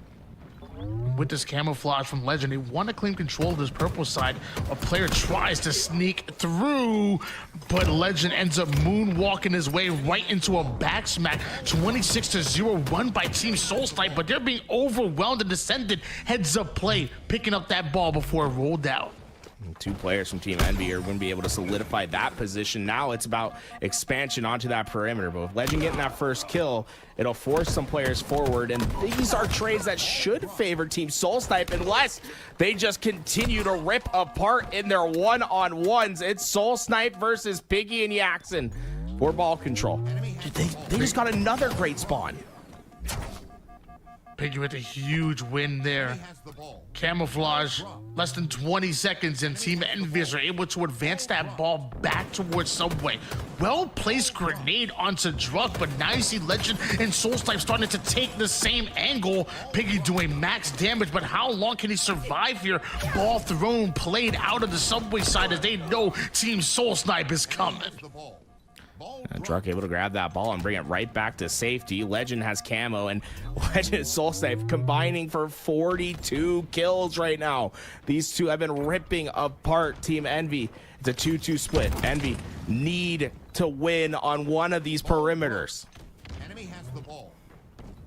Switching gears over towards a camouflaged out Legend. Last time we were here in this predicament, he moonwalked his way into ATM and got back. What Piggy and the rest of this Team Envious roster are able to do. High ground been taken, and so is the back of Legend. Another 3 down. The final player is Druk. He's dealt with full squad wipe. Team Soul Snipe wiped off the face of streets. They're forcing a red room spawn. Do they play fast enough to counter it? Checking to make sure no one's over at that PD. Red room spawns aren't bad when that camouflage is coming up, but it does give them quick access to that ball. Great awareness by Piggy to be checking that back rank, ensuring that that flank's dealt with, but too many players from Envious not ready for those challenges. Team Soul Snipe are able just to overwhelm all of the perimeters, and not only do they get that ball, but they've also gotten the camouflage away. Although it's traded quickly, you'll take that every day of the week if you're Team Soul Snipe. And now it looks like Legend and Team Soul Snipe preparing for a purple side rotation. The shroud goes down, but it looks like it's gonna be played over towards the mid map. Team Soul Snipe want to make sure they play for their kills, and that's easier said than done when Precision is on the opposite side of things. Druk and Renegade are going to be able to work together on that right side. Team Envy, this is a tough situation for them to deal with, but that red gun might just make it a bit easier. Just to send it, just to send it. That has to stay alive with players pressuring his left and right. It's an impossible task.